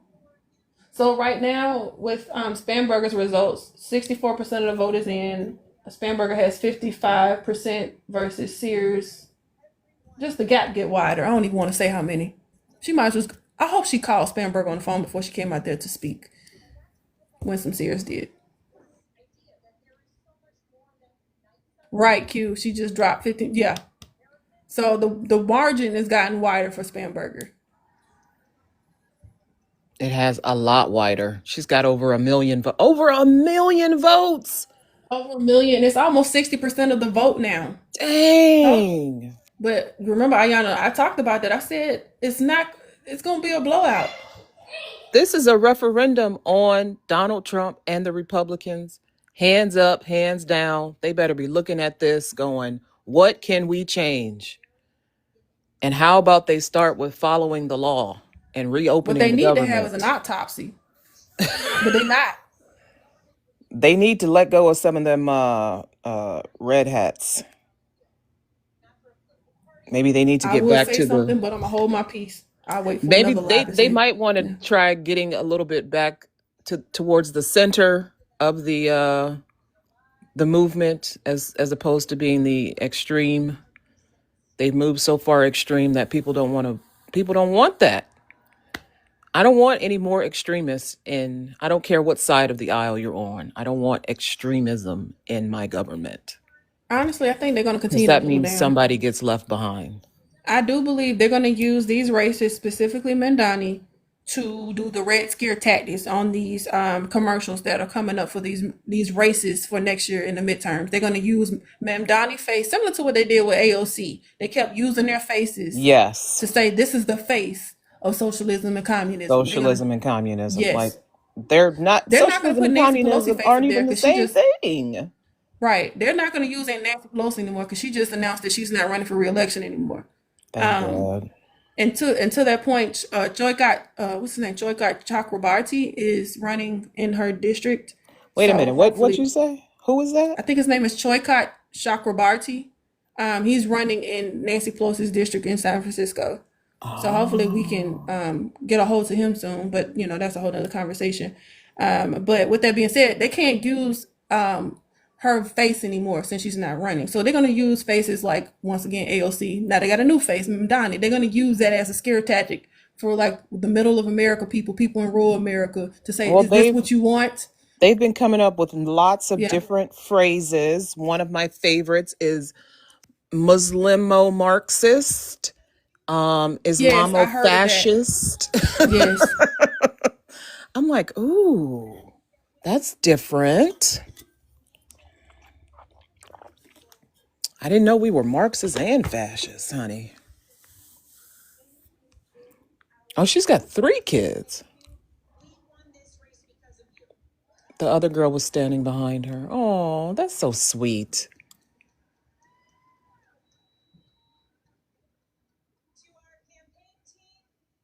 Over 1 million votes. That is just wonderful. So what they were doing in New York was they was trying to consolidate the Republicans were trying to consolidate votes to Cuomo as a means to have some form of competition against Mamdani. But I don't think their strategy may work tonight. I thought, he's running. I thought you had to be registered with the party to vote for that party's candidate. Is that not the case in New York? I don't think so. Because I know I heard a lot of them talking about voting for Cuomo that's Republican. Even on some of these lives, they were saying like, you should not be voting for the Republican candidate because he has no chance. So vote for Cuomo as the lesser of Mamdani. You know what? He might have had a chance if they had bothered. If they had bothered to put any money and any traction behind him, he might have had a chance. Hey, Ayana, I just want to answer you. It was only in primaries. Okay. Yeah. Okay. So that's why Cuomo lost the Democratic one. Okay. Yeah. Thank you. So what are your thoughts right now with the races or just New York? Anyone? What are your thoughts right now? New York, personally, because I'm from the state of New York, but I love New York City as well. I want Mamdani to win. I went through his plan, and I do think that he has a great plan. I don't think he's going to be able to get everything done, but that's literally nobody. So I do love the fresh face, somebody who is similar or close enough in age to me, fighting for people who are my age or around the same. And I love Cena. I do love Sliwa. He's the Republican candidate, and I think he is a true New Yorker. I do think that he has true love for New York. I don't agree with a lot of his policies, but I do believe in that he believes in what he's saying. So that's good too. Were there long lines? Were you voting down there? Were there long lines? The turnout? No, I'm not from New York. I mean, I'm not currently living in New York. I'm from. Oh, okay. I thought you still lived there. Okay. No. Sear's still on. Some folks wanted to know if you could play it to hear what she's saying. I'm trying to find it. I don't see no one playing it. They were playing like real videos of Mamdani. I've been switching between MSNBC and Fox, and I can't find Sears. Let me keep flipping to see. I see New Jersey's 40% in, or 30% in, and the Republican candidate just went up to 40.4, I think it says on NBC. He's catching up. That's really scary.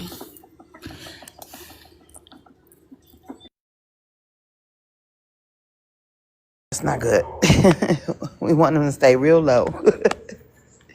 But yeah, so far we've only got Virginia in. New Jersey is being counted.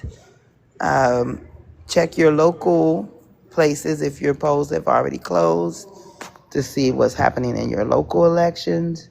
But New York should be closing in about 12 minutes. And then we have a little while before California closes, and we'll see if Prop 50 pass.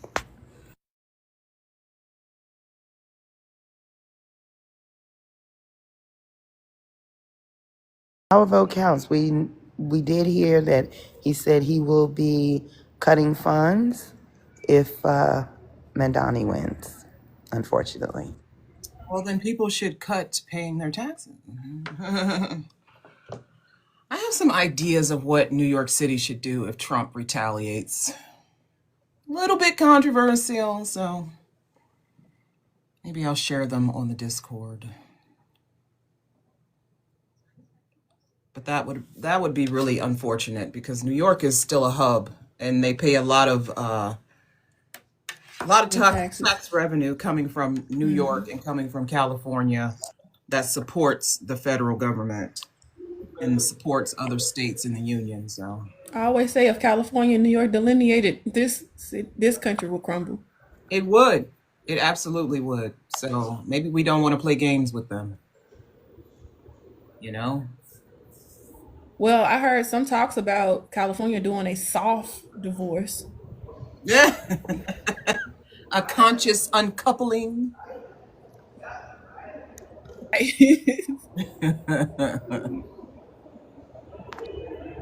I mean, we've all had to sit and just let democracy play out. So why can't Republicans do the same? We just got to let things play out the way they play out.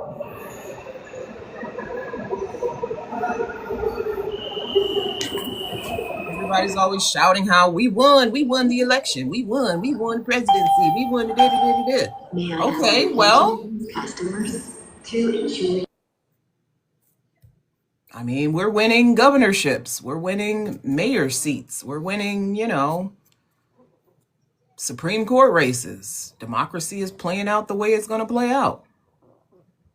Everybody has to accept the results. We all have to accept the results. We ain't got to like them. We don't have to like them. Yeah. All right, everyone, we got 10 minutes left until the next town hall starts. So be sure to tell me or tell anyone, your thoughts thus far on the polls closing in certain locations in certain states or the races that have been declared. Tell me your thoughts thus far before we go ahead and get ready for the next town hall in a few minutes. Everybody feeling encouraged? Everybody feeling excited? Still optimistic? A little pessimistic? What are your thoughts?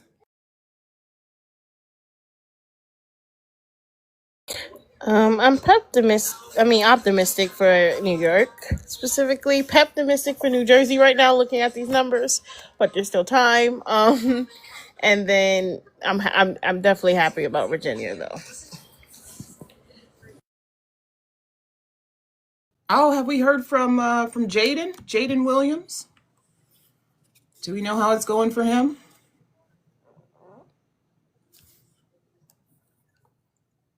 Anybody? That's the Miami, right? No, Jaden from Stockbridge, Georgia. Stockbridge, that's what I meant. Yeah.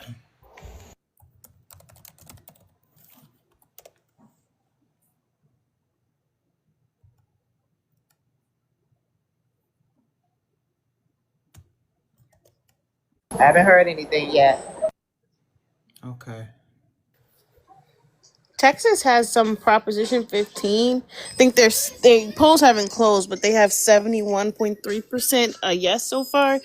Something about parental rights or giving. I don't know, even really know what it is, but they're about to win it or whatever it is.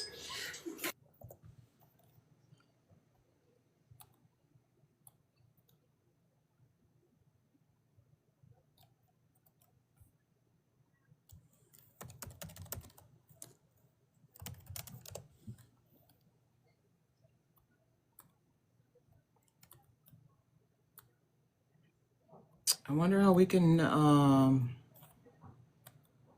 we find Georgia election results?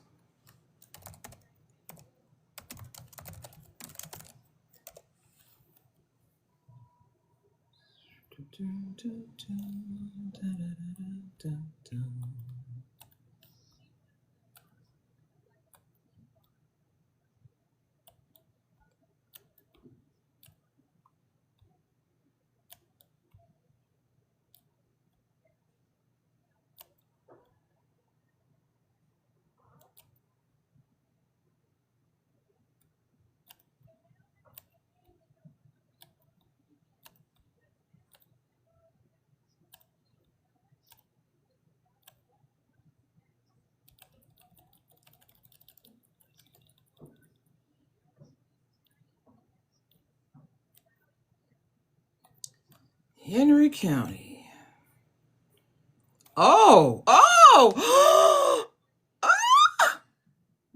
Yes. He's in the lead. He's winning. Wow. He is in the lead. Oh, but it's close, but he is in the lead, honey. Oh, this is wonderful. Like, I just got chills. Oh, this is wonderful. Oh my gosh. I hope he wins. This is wonderful.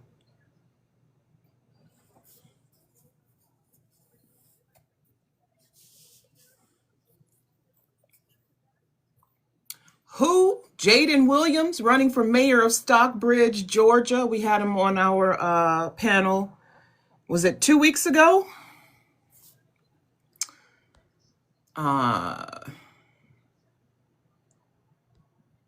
It's a young man running for mayor. He would be the youngest mayor in the history of Stockbridge, certainly.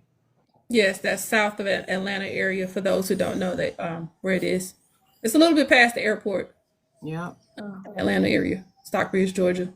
And yeah, we had him a few weeks ago running for not Stockbridge. white. He's black. He's a black guy. Boyka. It's a young black man.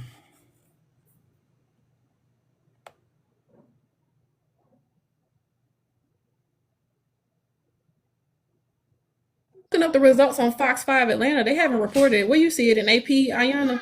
I saw it on WSB TV 2, and they just Okay. they just took it down to update the latest results.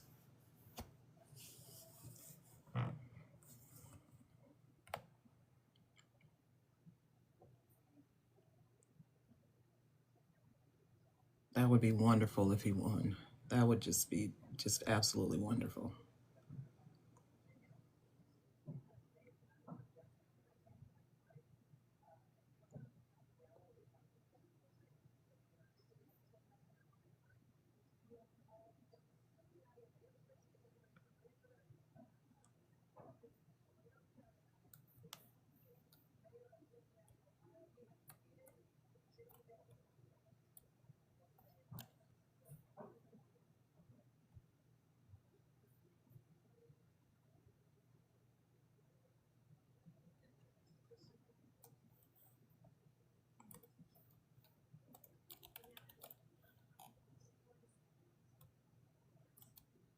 Boyka, why you think 22 is too young to run in a political seat?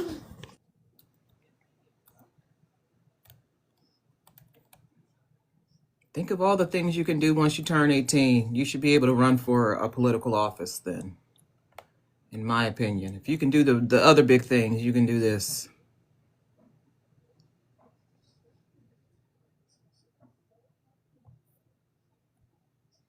You can vote. You can join the armed services.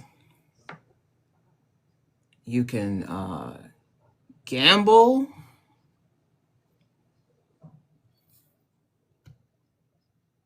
Go to college. Take out a loan. I'm here. Alice is the other panelist. Yep. And with that being said, my shift is over. We have to drop down. People, and I will be listening in for our next town hall. Thank you, ladies. Thank you, Melanie and Jaz B. Thank you.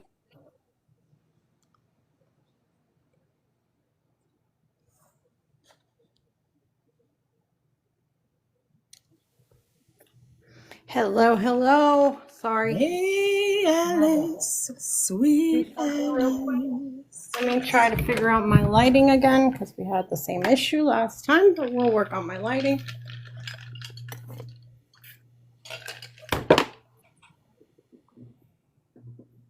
I did not feel like doing my makeup today, so That's all right.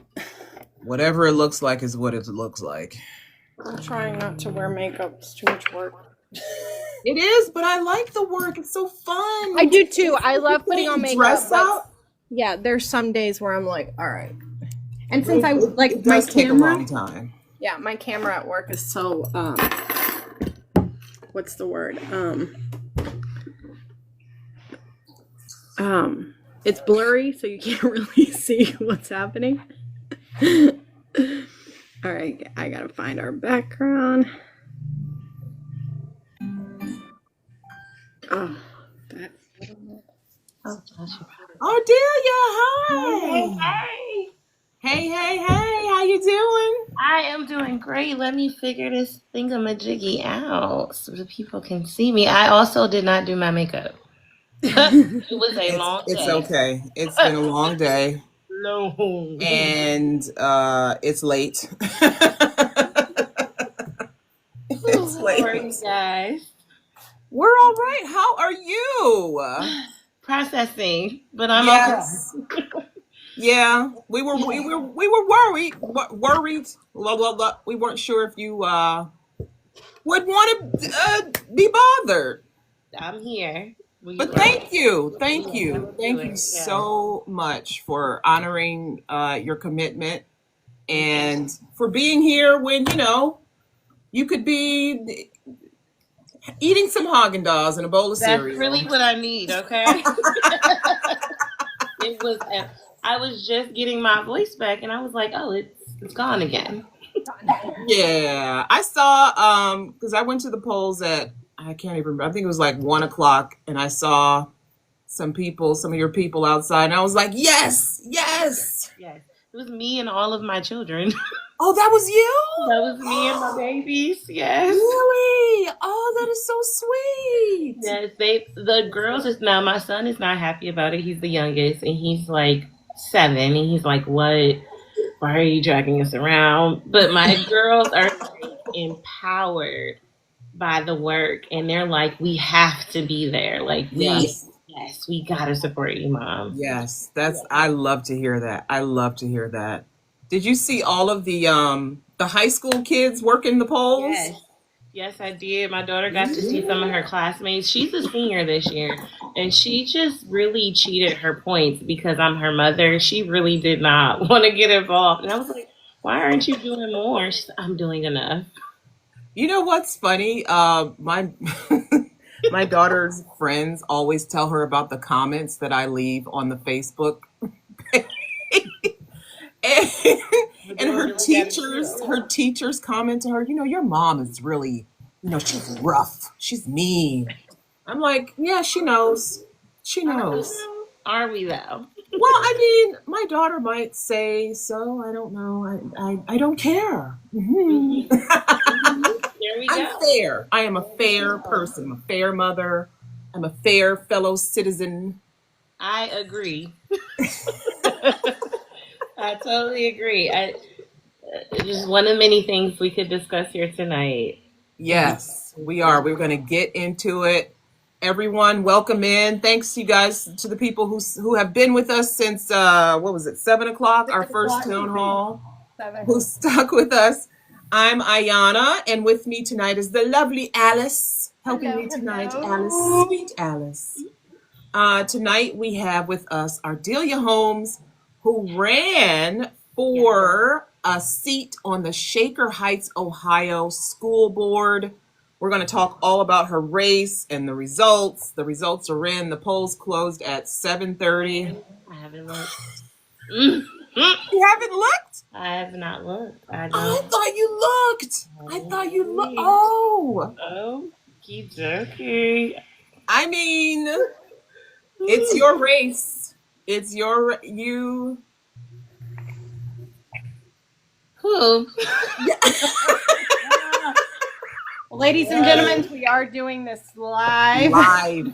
Yes, Yes. you guys get to see my real reaction because Live election results here. don't know what's going on yet. Okay.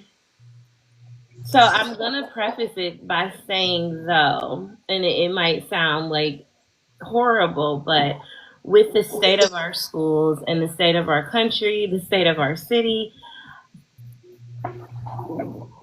it wasn't like a easy feat, right? It wasn't something that I was like, oh, I got this in the bag. So I've been doing this work with knowing we probably won't win. Well, but you I hate to say, you really don't ever know. We were just talking about a candidate that we had on here 2 weeks ago, Jaden Williams, who's 22, and he ran for mayor Okay. of his town in Georgia, Stockbridge, Georgia. Okay. He didn't know, and now he's probably going to be mayor. It's the first time he ran for office, and he's 22. You don't know. You have to do it to know. You have to do it to know.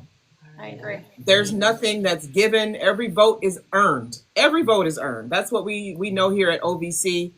We could go ahead and introduce ourselves. OVC is a nonpartisan movement uniting Americans from all walks of life to empower voters, support candidates of integrity like Ardelia, and ensure every voice is heard. Through education, outreach, accountability, and action, we're building a stronger democracy, one informed vote at a time. Thank you for joining us tonight. Your vote is your power, as we are seeing in real time the votes working as democracy. I don't have the updated one. I don't have the final one. Well, I looked on the Board of Elections, the Cuyahoga County Board of Elections. Still. They don't have the official results yet. No, Yeah, they have. I'm looking at, they haven't counted any election day. So it looks like they got in early person voting and vote by mail ballots, from what my viewpoint is saying. Okay.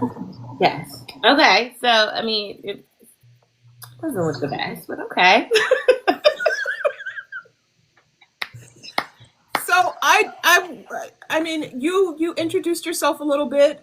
You are an educator. Yes. You're a math teacher, correct? I'm a math teacher, an 8th grade math teacher in an urban district. I am a mother of 4 in my own district.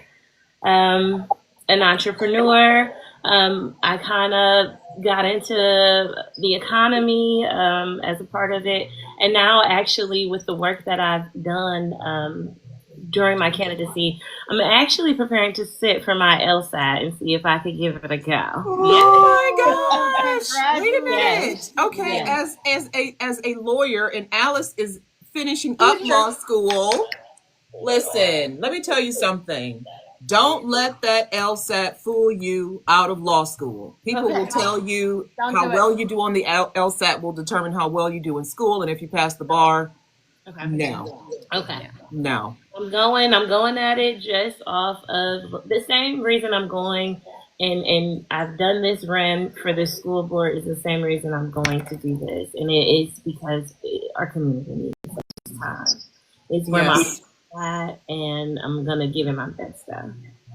How long have you been in Shaker Heights? Are you lifelong? About 20 years now. Okay. I was 17 or 18 when I came here.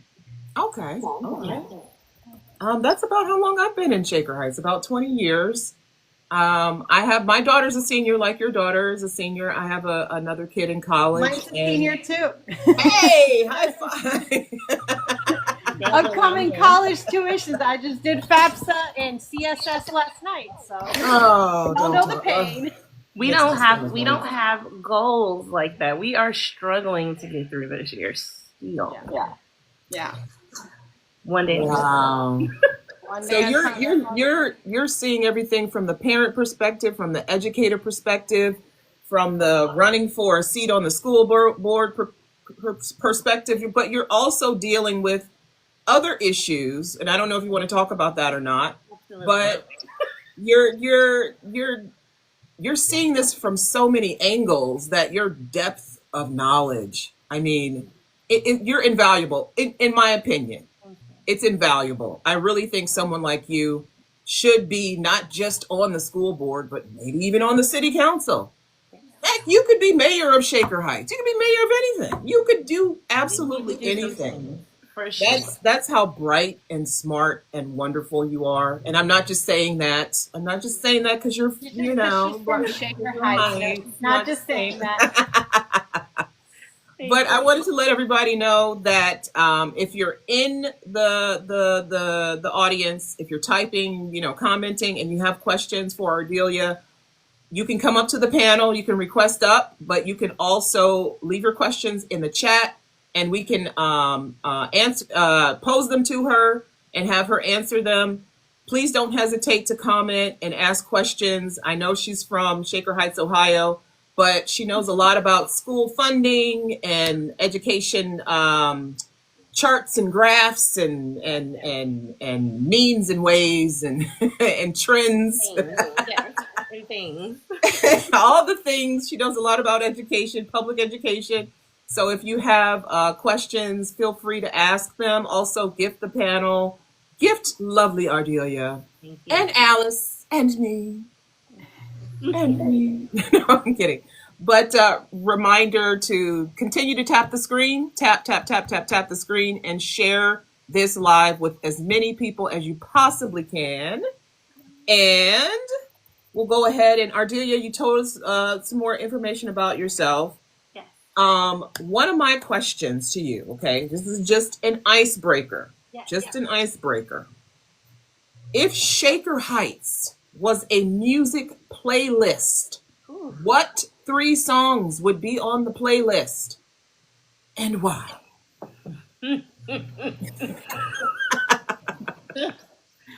So this is going to be a horrible playlist, but it is honest. Oh man. So sometimes when I'm headed into board meetings, I play this song that is really inappropriate called War Ready by Rick Ross, because I have to prepare myself for battle. Yes. So that is like number 1. Okay, you got a battle song. I play Freedom by Beyonce. Okay. Kendrick Lamar. This is the truth. And number 3, it would just have to be any Taylor Swift song off her new album. Oh, Taylor Swift. Okay, I'm gonna let that slide. You can let that one slide. There was a song on there, and I can't think of the name on her new album, but it was it got a lot of reviews because it was saying some things. Well, you know what? Shaker Heights gives that vibe. It gives that, Taylor Swift kind of with the hat and the boots and walking through the leaves, and the leaves are all falling and it's all fall girl. Yes. Shaker Heights gives that. So, okay. Mm-hmm. So, Ardelia, you have, we're just going to jump right into the questions. You said that your campaign was never about politics. No. That it was personal. Yes. What has this journey taught you about our community, our schools, and yourself? Well, first, I found my voice. I had to do a lot of digging, and I don't. This is a difficult conversation because I know it's a school board race, but if I'm just being very candid, race is going to come up a lot because that is one of the things that we are dealing with in our school district, which is one of the primary reasons why I ran. So for me, I found my voice. I found strength that I didn't know I had. I found community. I feel like when I took up this walk and I started saying the things slowly but surely, other people started to feel comfortable to share their experience and say the things. when I think about what I've learned about our community, what I knew to be true that we never said, and is that we are a model of integration without doing any of the work. I Yeah. think my campaign is a win, regardless of if it's a win, because what it did was it got the conversation started. You Yeah. can't hide behind your progressive words anymore. People showed themselves, right? They showed that they were offended by my calls for equity in education. They showed they said things that were just downright nasty, and that's what I've learned as a parent. When dealing with our district, coming in, I thought so, and I want to lay the frame. So Shaker Heights is a suburb of Cleveland. You may have seen like little fires everywhere or something else. Cool little place, really cute. A model of integration. We integrated. We have this amazing story that if you don't listen to what they're saying, sounds really amazing. And we have a very diverse community. Diverse in different ways than how they put it, though, because Black people actually only make up about less than 20% of the actual Shaker Heights community. However, we do make up about almost 50% of the students. I would probably say like between 46 and 48% of the student body. So what I thought was this was a great place to come. I can afford to be here. There is a pride that our community shares, a Shaker pride. Like, we are happy to be here. We used to have some of the best schools in Ohio. We have the highest tax rates in Ohio. And that used to correspond to our schools. It no longer does. And their reasoning is because we have such a highly marginalized population, i.e. Black children. I thought that the issues that I was facing in the district were because I was a bad parent. I thought they were my issues and my issues alone. I did not know until I stepped foot into the building as a temporary employee, until things got really rough for me and my daughter, that no, it's not just about you, right? It's not, yes, they are doing wrong to me and my children, but they are doing wrong to a lot of children. We have a culture around silence. When you are in a beloved community like ours, we don't talk about the negative things that are happening. I won't even say when, I will continue to face scrutiny, probably until forever, about saying these things out loud. And so those are the things that I've learned. Some of them I knew. I think what I didn't know is that people told me that one person could not do anything. They said, so many people have come before you. You're not going to get anything accomplished. You're not going to get any change. Nothing. You're just one person. And we have done so much. I have done so much by myself with my one voice. And so that was my biggest takeaway. That is wonderful. Thank you. Thank you. That is, I completely agree. You have done so much. You've opened a lot of people's eyes. One thing that you have dealt with as a parent are some of the deficiencies in care for is it special needs student? Yes. And you're not the first person I've heard this from. You are not. You're probably the 100th, 11th person.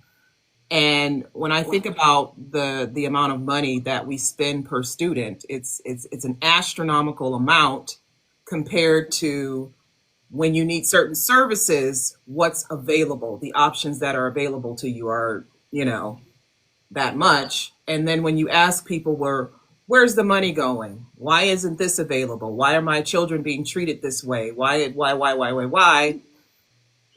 They don't have the answers. And you have to do, yeah. And you have to do a lot of,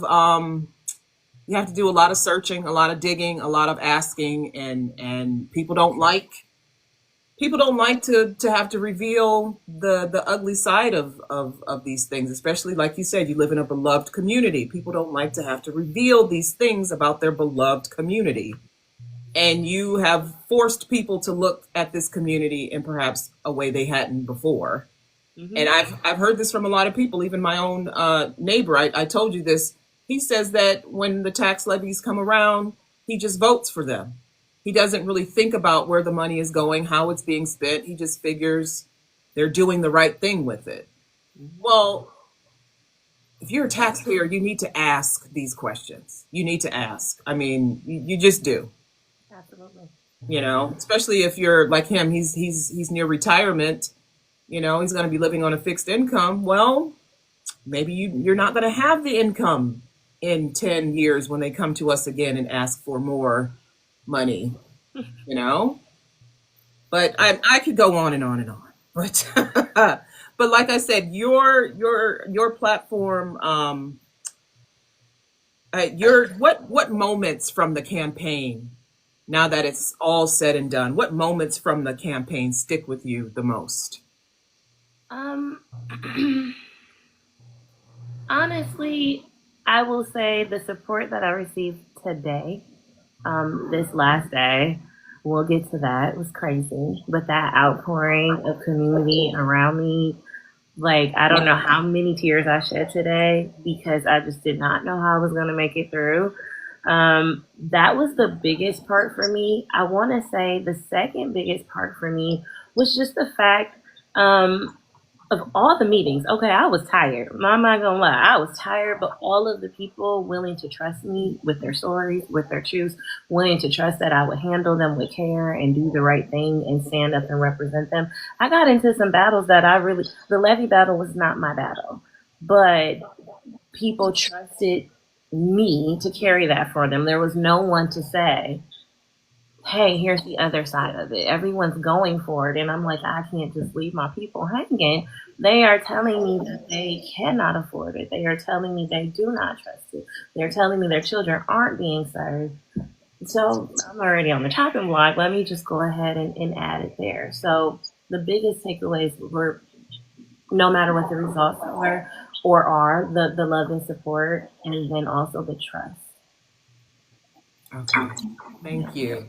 Now I'm going to send it over to Alice for our next round of questions. Hello. Awesome. So it's a little controversial. So your platform did spark real dialogue about audits, equity, early intervention, and accountability. What progress do you see already, even without a board seat? The conversation has started. They've done some small things. They put out an anonymous little thing you can report, like if someone's harassing you or something. I've yet to know how that's going to work. They've updated some filings and some paperwork that should have been available previously on their website. They've also cleaned up their website. So they've taken off some of the extra duplicates of staff and things of that nature. I think the biggest thing is just that the biggest win and the biggest thing is, again, the community is speaking. Something that was, when I first started talking about it, they were ready to like end me. And they were like, I had board members calling me, meeting up with me personally. And they're like, hey, zip it. We'll work with you. Just stop posting. Don't talk about it. And people were like, she is a liar. And this is people in the community. They were like, you are a liar. This is a personal problem. I've had a great experience. And people who did not were truly afraid. I'm telling you, sometimes I would be in those posts by myself. And it'd be 30 people coming for me and no one there to support me. But slowly but surely, people got up and they started to use their voice to tell their truth, to stand up for what they knew was right. That is the biggest thing. Because it's not just me saying it, they're going to have to respond and act. Right, totally makes sense.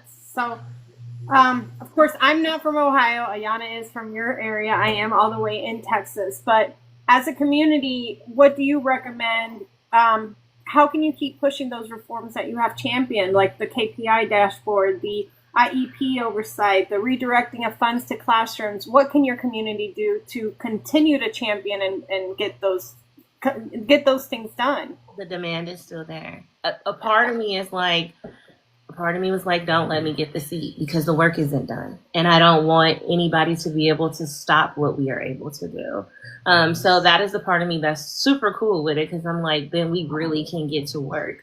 I've started a coalition with some parents who have children specifically being served by our special education department. They are looking for reform. We are actively looking to work with our community. We're looking to work with our district. I will be at every board meeting, and I will continue to bring it up. I will continue to talk about it. And I'm building a little small army of people who are comfortable and willing to say the things too. We are going to continue to demand transparency. When it comes to the dashboards, that's in their best interest. I think that is one thing when we had our forum that was solely my idea. And I will say that until every day, because you're not going to do it and not say it was not my idea. It was 100% my idea. But as one of the smartest things they can do, they need to update their technology anyway. And it's a responsible thing to do. Again, they're asking a lot from their community. The thing that I saw, wealth, no wealth, white or black, it didn't matter. People were like, well, how are you spending the money? The dashboard sounds pretty good. It's a pretty good way for us to see it and be able to track it. Yeah, I agree.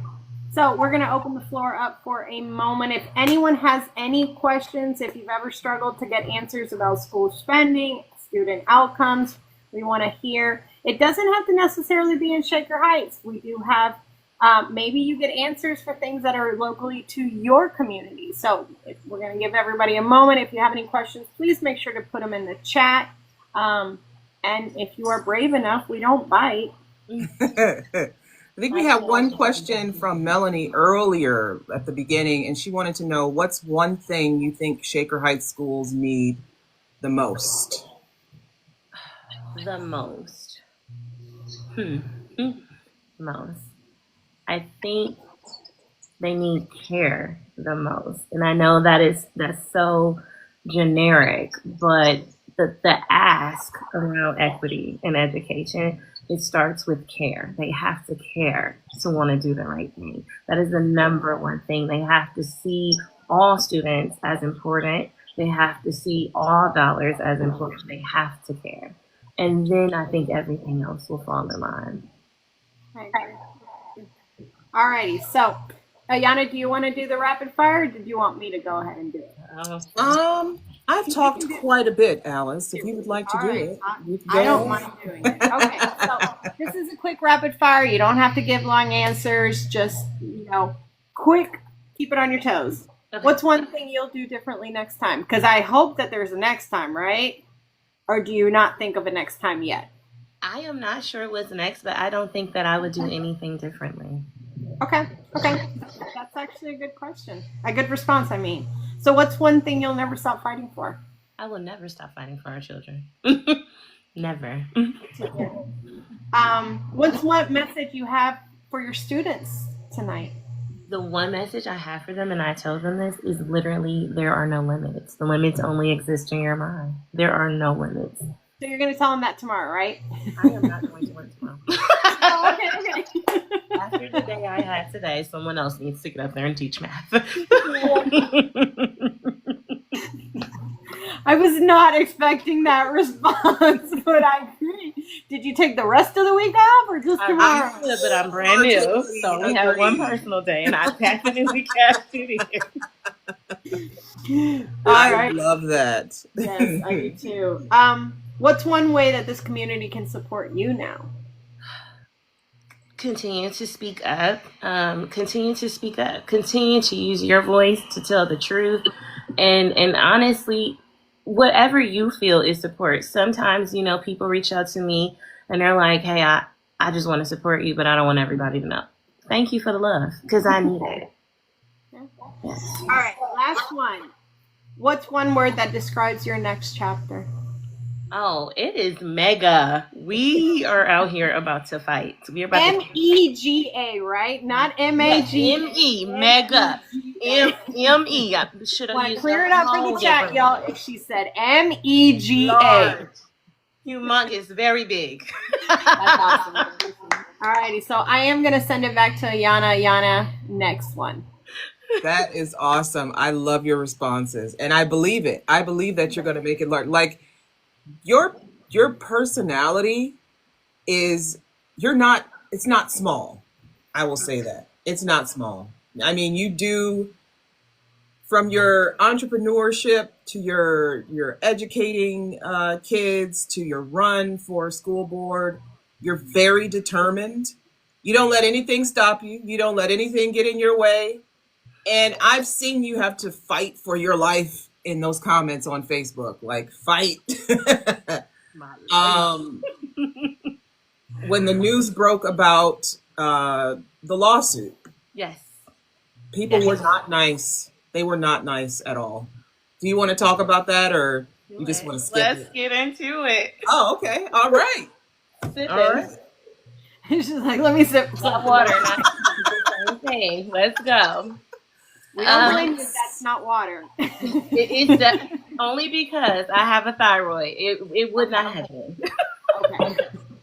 It's it came to everyone's attention In a that very nasty and targeted way. yes, that you have filed a multi-million-dollar lawsuit against the school system for alleged violations of your children's civil rights. Absolutely.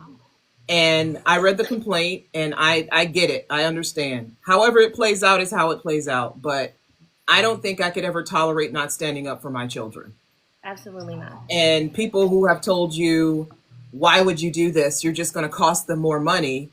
Why would it doesn't make any sense to me. If you feel like your personal rights had been violated by, a government system, you would definitely sue. That's in the Constitution. You're allowed to do that. Yes. We're talking about children. We're talking about the rights of children. And I can't see overlooking that because it might inconvenience someone. Yes. So if you want to go ahead and just share what you're comfortable with sharing. Yes. I did file a landmark civil rights lawsuit in the city of Shaker Heights against the school district. I have been dealing with them for 2 years. And so what is public and I have shared already is that my oldest daughter, her father passed away, came back to the district, and I requested supports for her. It was her 10th grade year. They failed my baby. They gave her no supports. I'm talking about, I have a folder of, I don't even know. Sometimes it went from 50 something emails to over 70 something emails of me emailing back and forth. That doesn't count the fact that they at least saw me once a month unexpectedly. And all the numerous phone calls we had of me requesting basic things for my child. Basic things. She was not going to class. I'm so thankful she's a good kid. So if she wasn't at school, she was just at home and I knew where she was at all times. But they were not stopping her. She never had a detention. She never had a suspension. She'd be in the bathroom crying. The teacher would just give her the F. My daughter failed the 10th grade. I asked for a bill fair counselor, which we do have.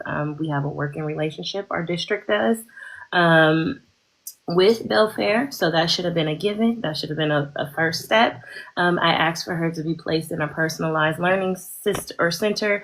You had to fill out a form on Google. I filled it out in October, let them know that I filled it out. I asked for any emotional support I could get and anything else they thought that she could use. There was nothing else, so no 504 was offered, even after we continued to have F after F or attendance issues.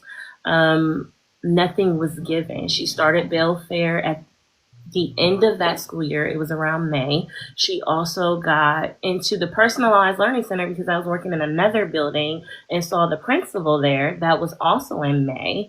So that's how she got accepted into that program for the next school year. And then I think she got like an emotional support group also that month in May. When I tell you,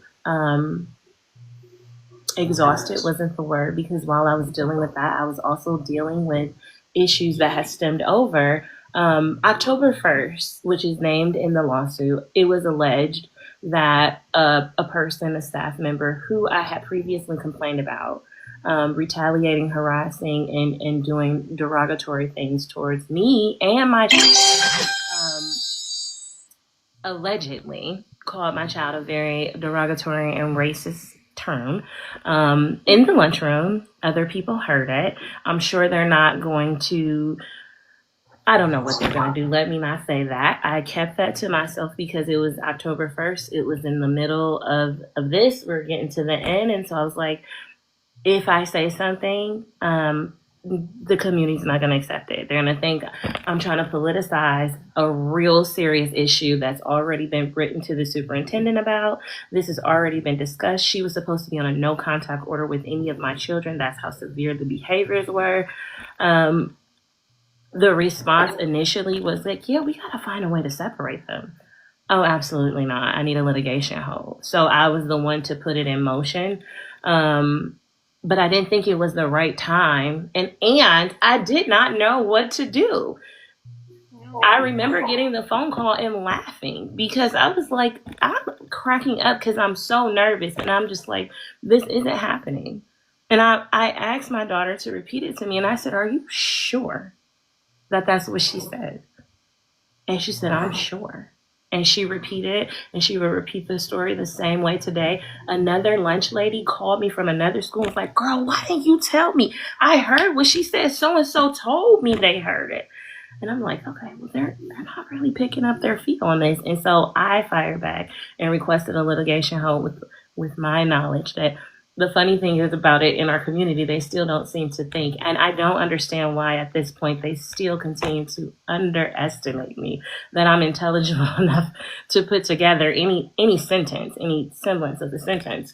So I went ahead and requested that we start to investigate that situation. Today, what happened was a certain member of the community who has a personal vendetta against me. I don't know why, though. And if I had to think about why, it would just literally be because I'm a Black woman. And I'm the kind that people don't like because I'm not being quiet, right? And I'm not in place and I'm not saying the thing. But I'm talking about, I got screenshots for years. I could say the sky is blue and he would say I was lying to y'all. And so he started with me. He's a character for sure. He is a character. And I kind of blew him a kiss and an emoji. And the next thing I know, he must have got to Google because he puts up the entire file and then he screenshots it. So people now know my children's personal information. Yeah, he put the entire complaint on the Facebook page, the community Facebook page, which I couldn't believe it. I just couldn't believe it. And that legal part was that people were like, oh, how horrible is she? And I welcomed them. I did not think so. For one, I filed pro se. I did not have an attorney when I filed. I didn't pay for the filing, so I'm still waiting for the IFP to be signed by a judge. There's no reason for me to tell you any of this because at any moment the judge could look at it and say no, and I'm really not quite sure if I have $400 to go ahead with this filing. So I don't know what was said. And also, this isn't politics. This is about my children. This is separate from this. And they showed themselves. It was just like the show. If you have not seen it, please watch it. It was actually a little worse. I said these people are bored and messy. Bored and messy. And it wasn't even it was unnecessary. If they don't like you and they're not going to vote for you, fine. That's great.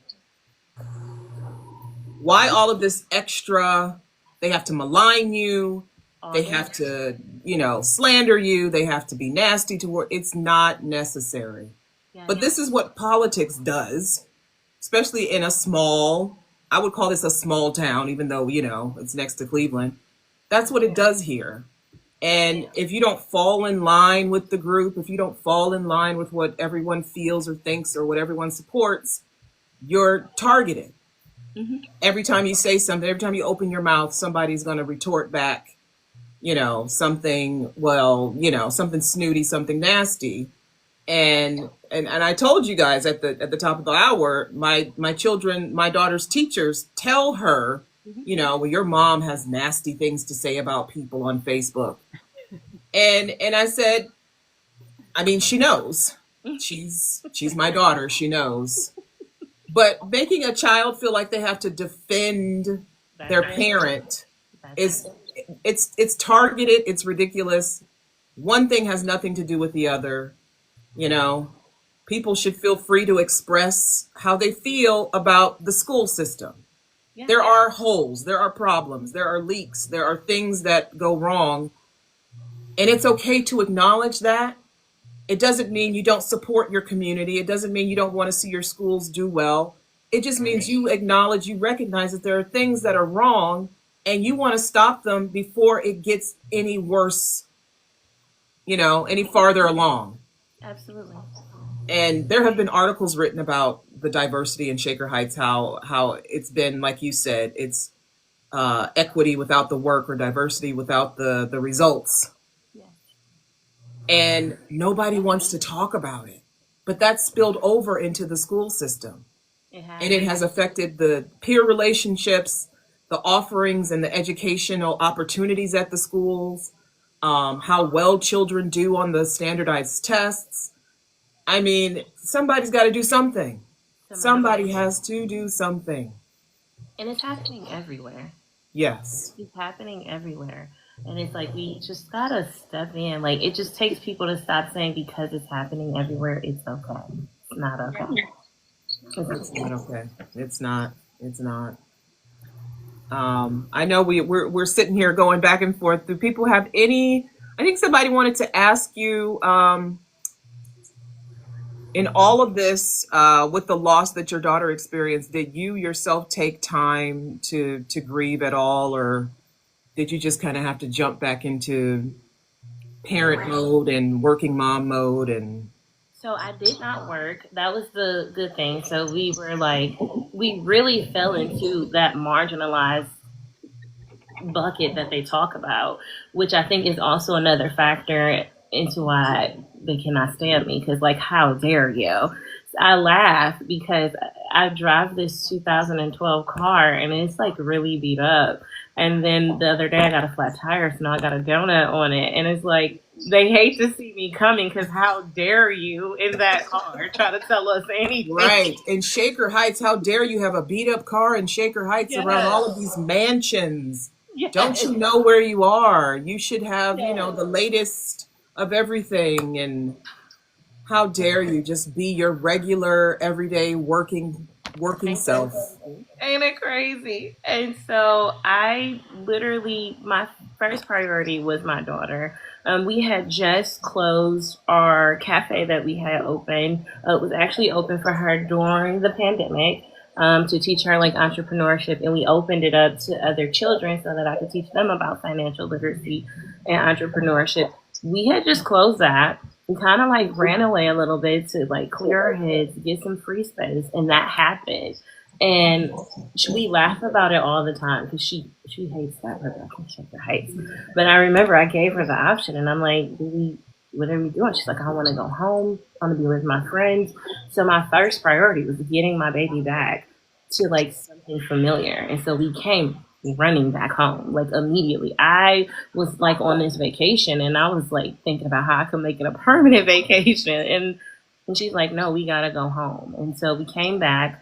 I wasn't able to work. We actually had to live. And so we lived in a Cleveland neighborhood that borders Shaker. That's the Moreland area. It is not the best area. We didn't live in a house. We live in an apartment. The apartments are not well kept.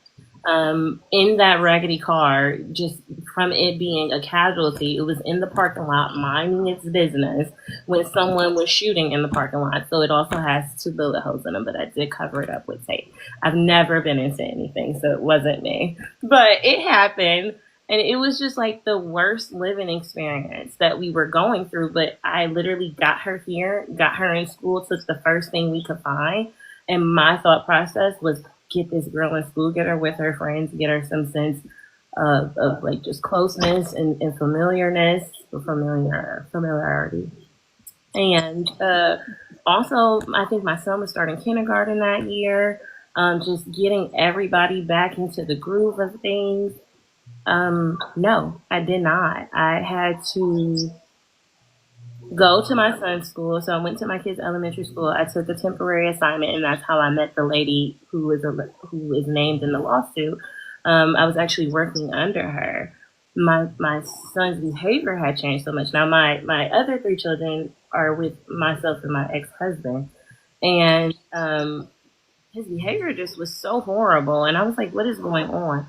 Well, all of my 3 younger children all had the same kindergarten teacher, and they all had a rough start, and they all hated kindergarten, which is insane. And so I was like, let me get in these schools and see what's going on.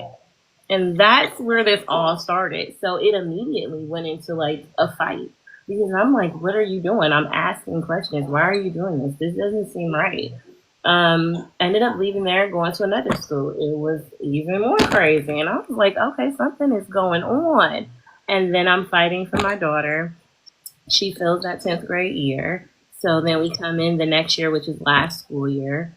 And I'm still fighting. I'm on the high school PTO. We had a tragic incident happen, which was really that was the last straw for me. That was the last straw. It's not my story to tell, but long story short, we lost a student at our public library. Our school district, well, that didn't happen at school, but we know.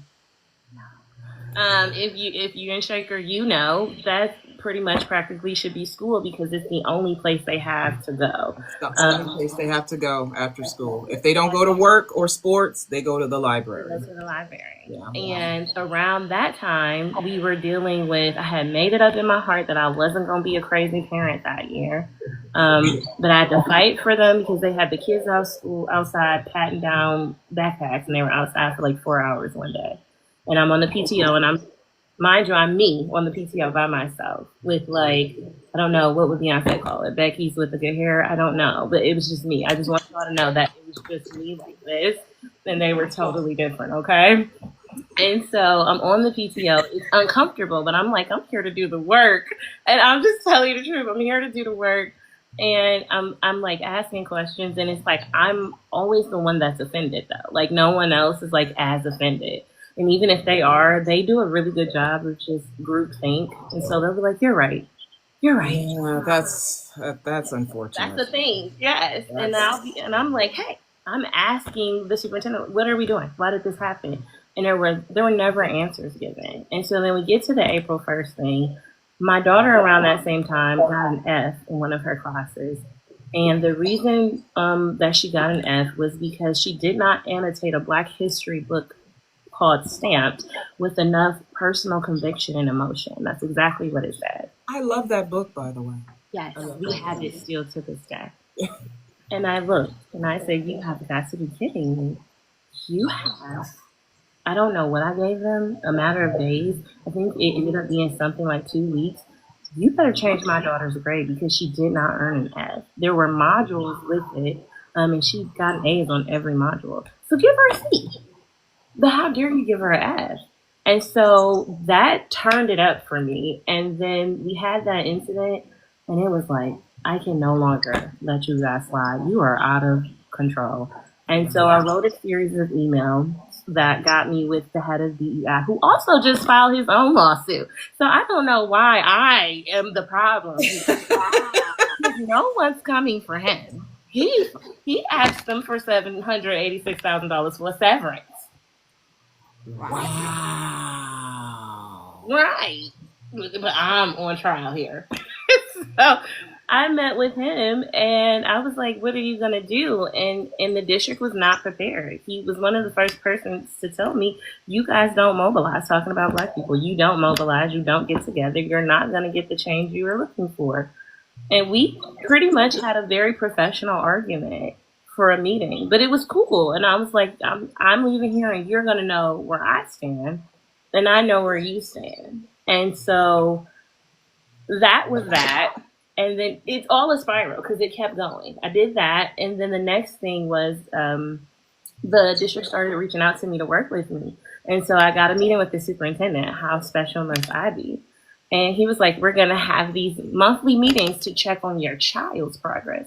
We're absolutely not going to have monthly meetings to check on my child's process. This was after I put out a public statement, like detailing everything that they had done. And I said, no, let's talk about things that we could do for the community. And then I can go back and tell the community what you're doing and how we're working towards this. My thought process was, I'm being served and you're being served because I'm going to the community. The community has heard my voice. They're looking for my voice now. So let me tell them some good things that you want to work on with me. It sends me a KPI report. And initially I'm offended because I'm like, you always go over these. Until I opened it up and read it. I was super offended after I opened it up and read it, but that was like the game changer that launched this. And I got up and I stood there, and I will never forget that day. I looked terrible. I didn't know what to do. I didn't know what to say. My voice was shaky. And all I could say is, how dare you sit here and set 3% goals for our children when only 15% of them are proficient in math? And then I and did the math. Wow. Did the math. Wow. And that 15% meant 22 out of about 100 and it's between 140 and 170 Black students. Only 22 of them were proficient, and you set a 3% goal. Just how much you guys. And so from there, that was it. So no, long answer to a very simple question. I have not. I have not. I have been on go. You have not taken a break at all. Not one. You have not taken a break, but tomorrow you're taking the day off. I am taking the day off. You already buy the ice cream? Huh? Did you already buy your ice cream? Not, but I'm going to get it. You can Instacart it. I'm DoorDashing it. Yes, because I'm not getting out of the bed. Just Instacart it. Just Instacart. You know what? Send us a message. We can all rally up, and we will send you breakfast, lunch, and dinner. I would love that. I would love that. I'm just saying. They really kicked my behind today. So I feel like we talked a little bit about staying accountable, but Alice, if you want to go ahead and ask those questions. I honestly don't know where to go from here. I said what I was thinking. I was like, you know what? Let's lighten this up. Okay. We're not gonna go. Let's not be too serious. Let's talk about some rapid fire questions, all about Cleveland, Shaker Heights, Ohio. I figured let's just do something fun. We've already got all the serious stuff. Yeah. So, if you want to go back into the serious stuff, we can do that. But let's make it like we can move on. All righty. So, these are a lot of questions that are specific to your area. They may not be specific to where you live, but they may be Ohio or Cleveland. I tried to stick with questions around that area. So, which Cleveland food staple do you swear by? Do you prefer pierogies, corned beef, or Polish boys? I'm not doing that. So okay. So which one is it? If I had to, no, you don't pick. You don't have to pick one of those three. Tell me which one it is for you. If it would have been corned beef, and there used to be this place. Oh, and I'm mad at myself that it just escaped. It just closed. It used to be in Woodmere. What was it called? Slyman's. No, it wasn't Slyman's. Not Slyman's? No, it used to be in Woodmere in the plaza where Target is. And it was my favorite for years. And now I feel like a liar because I cannot think of it at all. How was it your favorite? It's not Corky and Lenny's, Was it Corky and Lenny's? Because that came to my mind, but then I was like, that can't be it. I don't know. Maybe it was. But now I want some corned beef. Yes. Well, I have a Jewish boyfriend, so we eat corned beef over here all the freaking time. I love it. Oh, so delicious. All righty. Guardians or the Cavs? Whose game are you watching? Oh, the Cavs. Okay. What's your favorite spot for a fall walk in Shaker Heights? Do you like Horseshoe Lake Park or the Nature Center trails, or which one is or do you have another one? I would do Horseshoes right here. That's probably too much personal information. It's very close to my home. So I walk it often when I'm in the mood for walking. All right. Which side is better, east or west? I know you guys have this argument all the time. I don't understand it. Yes. So. Okay. It's real. It is the east side. Okay. Ayana says yes. Yeah, I would never move to the west side. I love I like mean, West for Way. people who look like us. Yes, it's seaside. Okay. People Okay. who look like us. It's seaside. Okay, I get it. So what's the one shaker landmark that instantly makes you feel like you're at home? My house. Okay. I love that answer. You know what though? Some of these questions are like, well, you know, she's right. Like, you're 100%. I'm trying to think, do we have any We don't know. any landmarks? Well, we have the Historical Society. I've never seen it. I don't even know where it's at. You know what and guess what though? As a taxpayer, you'll probably be paying to support it.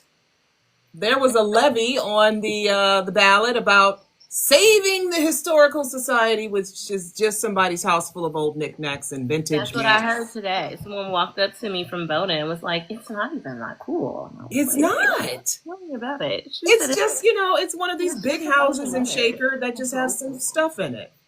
And now we're on the hook for, you know, supporting it. Did that pass? It was passing the last time I looked, which, Pass. listen, we live in a place. We live in a place where people just kind of throw money at problems. Yes. You got a problem, here's $1 million. Yeah. I live in a similar Fix it. place. So I live in a similar place. Yeah. So I get it. Is Cleveland festivals like a big thing? I see a lot of questions about Cleveland festivals. Is that a big thing? To me, it is. Like, I'm like a festival head. Yes. Like the Rib Fest and the Fest and things like that. The Garlic Fest. Yes. We just had that. The Greek Fest. Okay, we have that, but you guys, of course, I live in Houston, so our festivals are like, you got to travel 45 minutes, you got to find parking, you got to, you know, take drinks, take lunch, so we don't have that small town festivals that I always, and you watch it on movies and you're like, I wish we had that here, but we don't have many of those. Yeah, at Shaker Square, they have some festivals, and then obviously, if you go downtown, they have all the festivals. They have all the festivals, and then every little small community has their festivals. Like Little Italy is an amazing place. I'm just waiting for the right people to come and really do something with it, because it's a gem if we could just be together.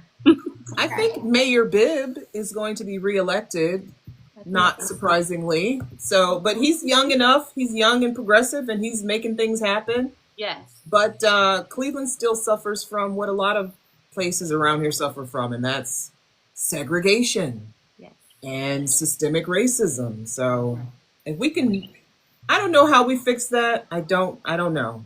I don't know. But we name it. And then yes, with a really big mouth that just has yeah, absolutely. All right, so coffee shop or brunch spot in Shaker Heights that you love?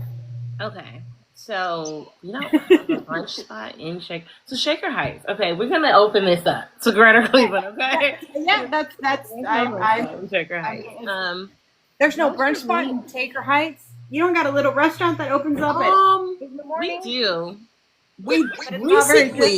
Recently they built the Van Aken district that has little like stands, little restaurant stands inside of it, and you can go and get coffee or cookies or something, but there's no like a food hall kind of thing. There's no like little yep. I love that. But there's no little bistro type thing. Yeah, there's no little bistro type thing. I mean, you have to go more into the city. Yes. You would have to go probably to like Beechwood. That's it, Beechwood. Yeah. Which is right around the corner. We share a border. Everything in Cleveland is right around the corner, though. It is. See, everything in Houston is distance away. Like, I live in South Houston. Mm-hmm. My boyfriend lives in North Houston. It's an hour and 15-minute drive on the freeway via toll. If I gotta pay tolls to see you, you ain't never gonna see me. It's like $7 in toll one way, $7 in toll the other way. Nah. We might have to break up. I'm sorry, Alice. I'm Yes, sorry. I've never Best followed. hidden gem. In Cleveland, we have the RTA. It's a pretty reliable bus line. You could get to Akron from Cleveland. Yeah. You go to the airport on the Yes. bus. Yes. Yeah. So, All right. Where do I stop? Best hidden gem. Hidden gems. There's so many. Okay, so this is a lump in, but we have a lot of amazing Black-owned businesses, but you have to search for them. They yes. are all hidden. Like, I can't just name one, but you just have to look for them. You got to hear almost like word of mouth or something. I try to support them and find them as people bring them up or I hear about them, but we have an amazing Black-owned business scene. It's just not loud yet. Okay. That's true. We have a lot of Black-owned businesses that have been around for some decades. Yeah. Favorite Cleveland museum. I go to the art museum a lot. I don't know if it's my favorite. It's just always free. I don't know. I really like the new Natural History Museum, though. I took the kids recently. We had a blast. We stayed too long. They closed and put us out. But I really had a blast teaching my kids there. That's awesome. Okay, so I got two more. Yeah. Local neighborhood that has the best food scene. Little Italy, Ohio City, or Tremont? Oh. Kind of the same to me. I would go. I don't like it. People are gonna say Ohio City because they like town hall. I'm not gonna lie. Okay, so I'm kind of basic. I'm an American cuisine girl. So if you would have said like Cheesecake Factory or Pinstripes or like That's what you would go. Red Steakhouse, I'm right there. If you would have said Firebirds or Coopers, I don't do anything else. I still eat you still stick with, but you're not a chicken finger, French fry kind of girl, or are you? Elevated to the chicken being a breast. It's the breast now. I love it. Some sauce under it, but it's the breast. That's great. It's cilantro. Do you like cilantro, the taqueria? So it took me 3 tries to like it. I think I like it. Okay. We have cilantro here too. It's actually a franchise. So they're all okay. Austin franchise. Yeah. Because you have a lot. I didn't like it the first 2 times. Yeah. No, I like that they give you the very nice big helpings of food. Yes. That's what I like. Yes. Yeah, we have a lot of that in Texas. When they say everything's bigger here, literally everything's bigger. I got these from Lynn's Crafters girl. So what's it for Bear, but if you are interested in glasses, hit me up because I got like 7,500 of them, and I have them from several companies that I buy them. And I now officially have become a progressive girl. Do not tell me what my age is. We don't need to talk about that. It's a secret, but I'm officially a progressive. Welcome to the club. I'm not. I was very disappointed with my doctor when he said progressives. They're annoying. Because you have to look down. They take forever to get adapted to. Yes. Are you I just got told that I'm faking my whole glasses life, and I don't know how to feel. So. So the people want us to talk serious talk. Okay. They said we're having too much fun. Yes. So are you checking the results again? I am. I'm trying to see something. I'm not getting anything. Well, Mandami did win. Huh? Mandami did win. Okay. Yeah, he did win. She's talking about her race, Alice. She don't care I about know, but I just wanted to say about Mandami. The Shaker Heights levy. Okay. The museum levy holds a comfortable lead in the early results. What do you think? Tell me, let's talk about this levy. Let's talk about this school levy. Okay, since people want us to talk about something serious, let's talk about how public schools are funded in the United States and why every so many years the school board, the school system has to come to the people with their hand out because the state is pulling shenanigans. Let's talk about that.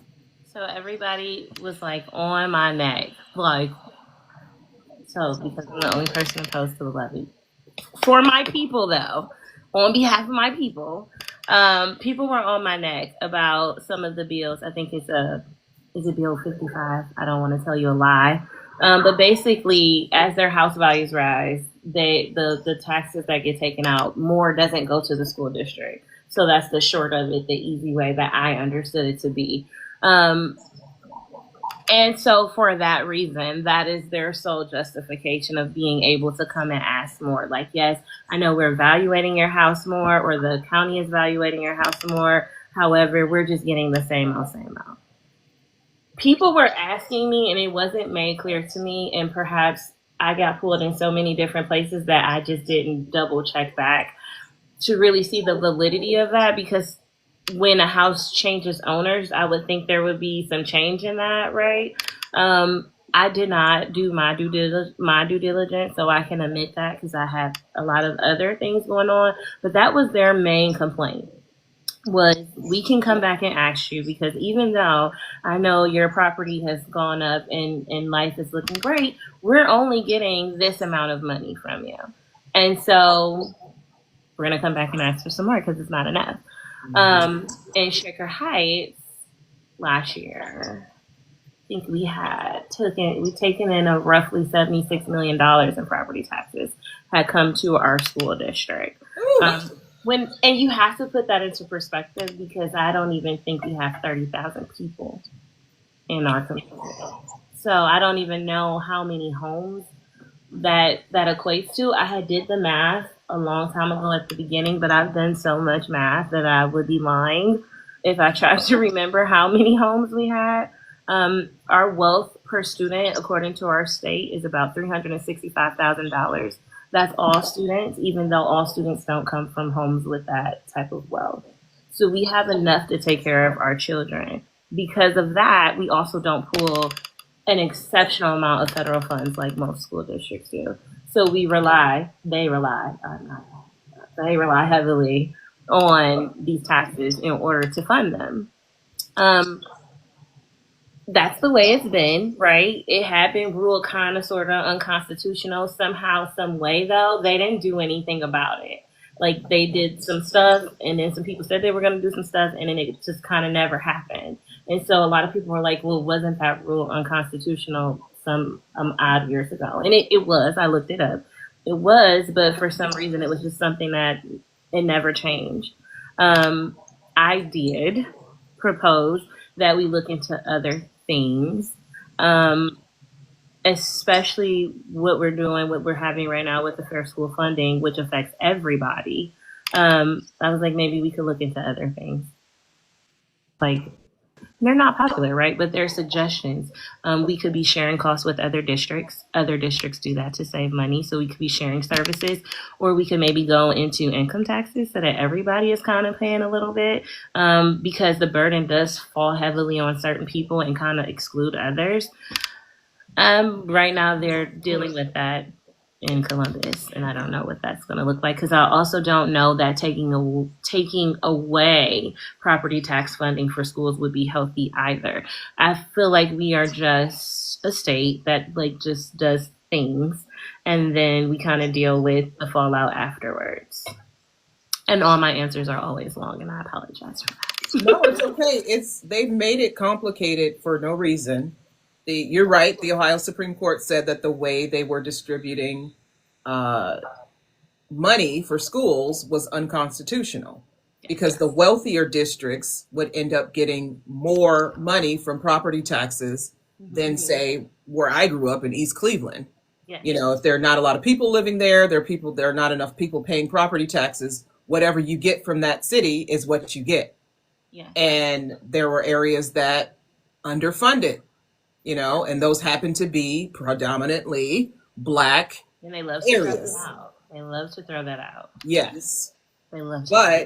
So that's why it's unfair, but it's also unconstitutional, because the money is supposed to support all of the schools equally, right? They're supposed to take all of the money, put it in a big pot, and distribute it equally throughout all of the school districts in the state. And they said, we're not doing that.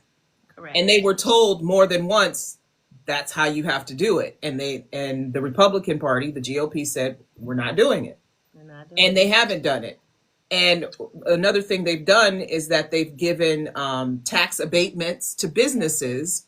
Yes. And so businesses are paying fewer property taxes, which means less money is going into that pot for the school budget. And so now even more falls on our homeowners. Falls on the homeowners. And then they say, well, we also have the Ohio lottery, right? But they don't reduce the budget. I mean, they reduce the budget by the amount of money they get from the lottery. It's not additional money. Exactly.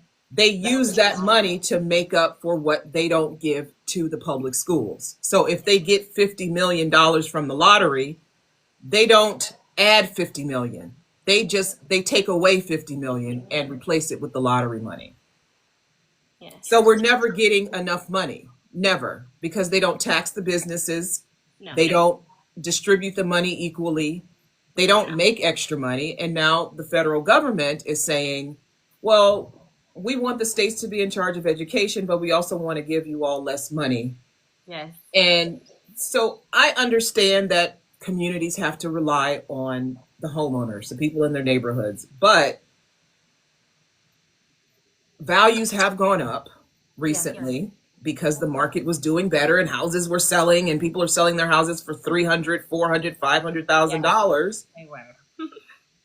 But people like me, I'm middle income. I can't afford for my taxes to keep going up and up and up, considering the income taxes in this city of Shaker Heights are ridiculous because our business tax base is virtually non-existent.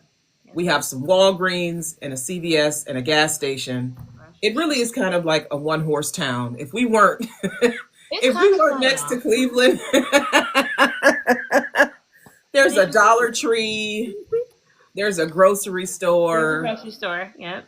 But because we don't have those big businesses providing that business income, again, they have to come to the people. Give us all of your money.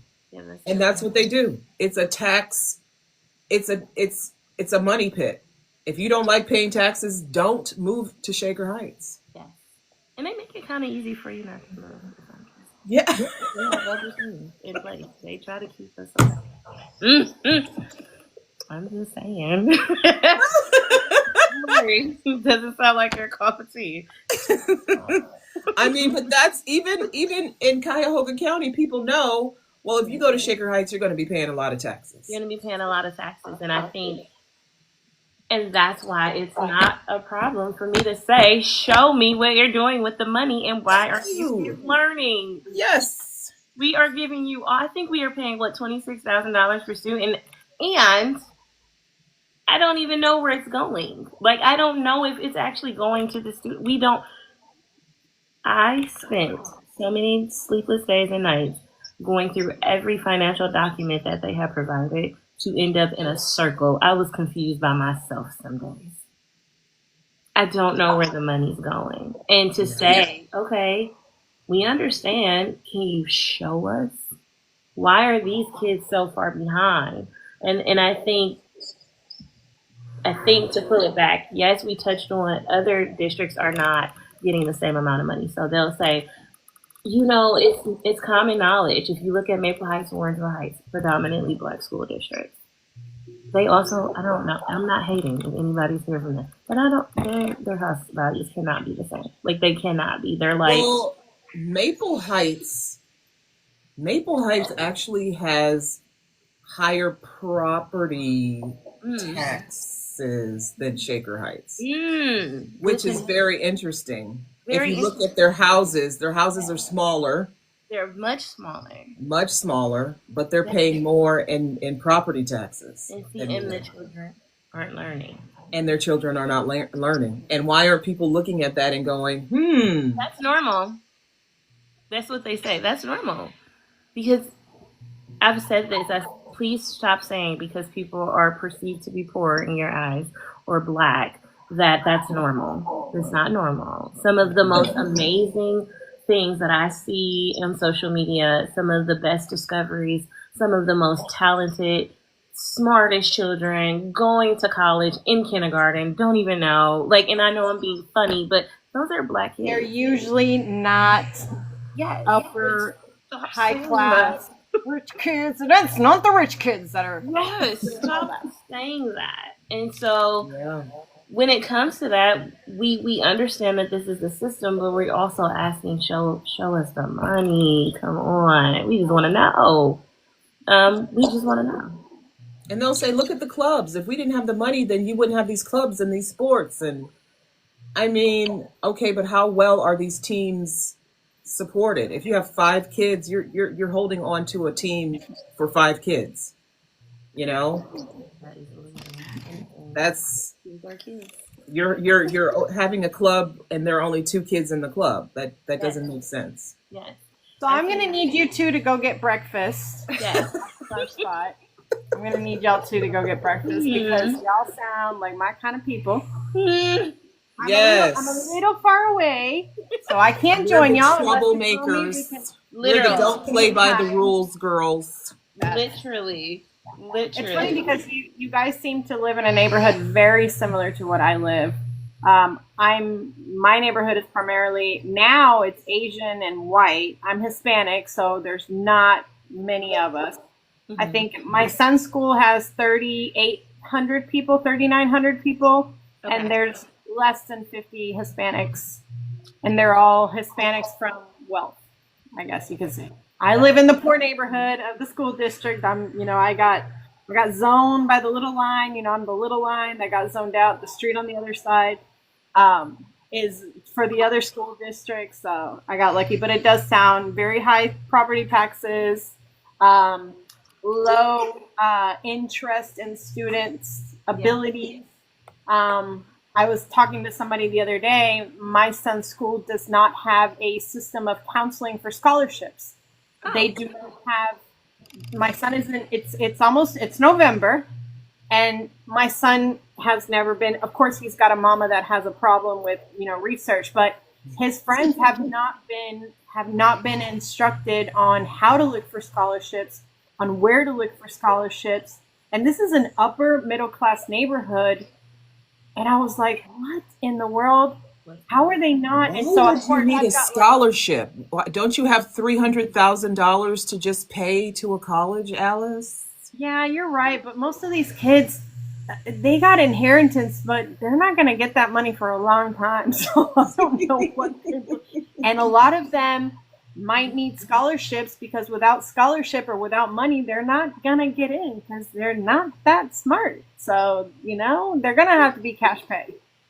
And that's but you guys live in a very similar neighborhood. All right. Do we know your election results yet? I don't have them. If someone else has them, it's still saying 6 out of 25 are counted for me. So what I did see, I will say, because I saw somebody saying that history is being made, and I want to be very clear, I intend to be a part of that history. In Shaker Heights, I saw so many Black people, young Black people come out and say, I am out here because of you, girl. You got me out here. You got my mama out here, my grandma out here. We have had low voter turnout. So I literally am waiting till the last minute because I just want to go give them a hug online and say, shut them people up. Thank you. Come out. I think, even with you sharing your story, I was very cognizant going into this, first of all, that there was going to be a lot of harm that I was going to suffer. I knew that. And so I had to really just toughen up because there have been days that I have been ready to spar. Most times I don't, but sometimes I have because I'm kind of smarter than them too. And we can read and they can't. And so they have been read multiple times. Yes. And people will be like, hey, you probably shouldn't say that.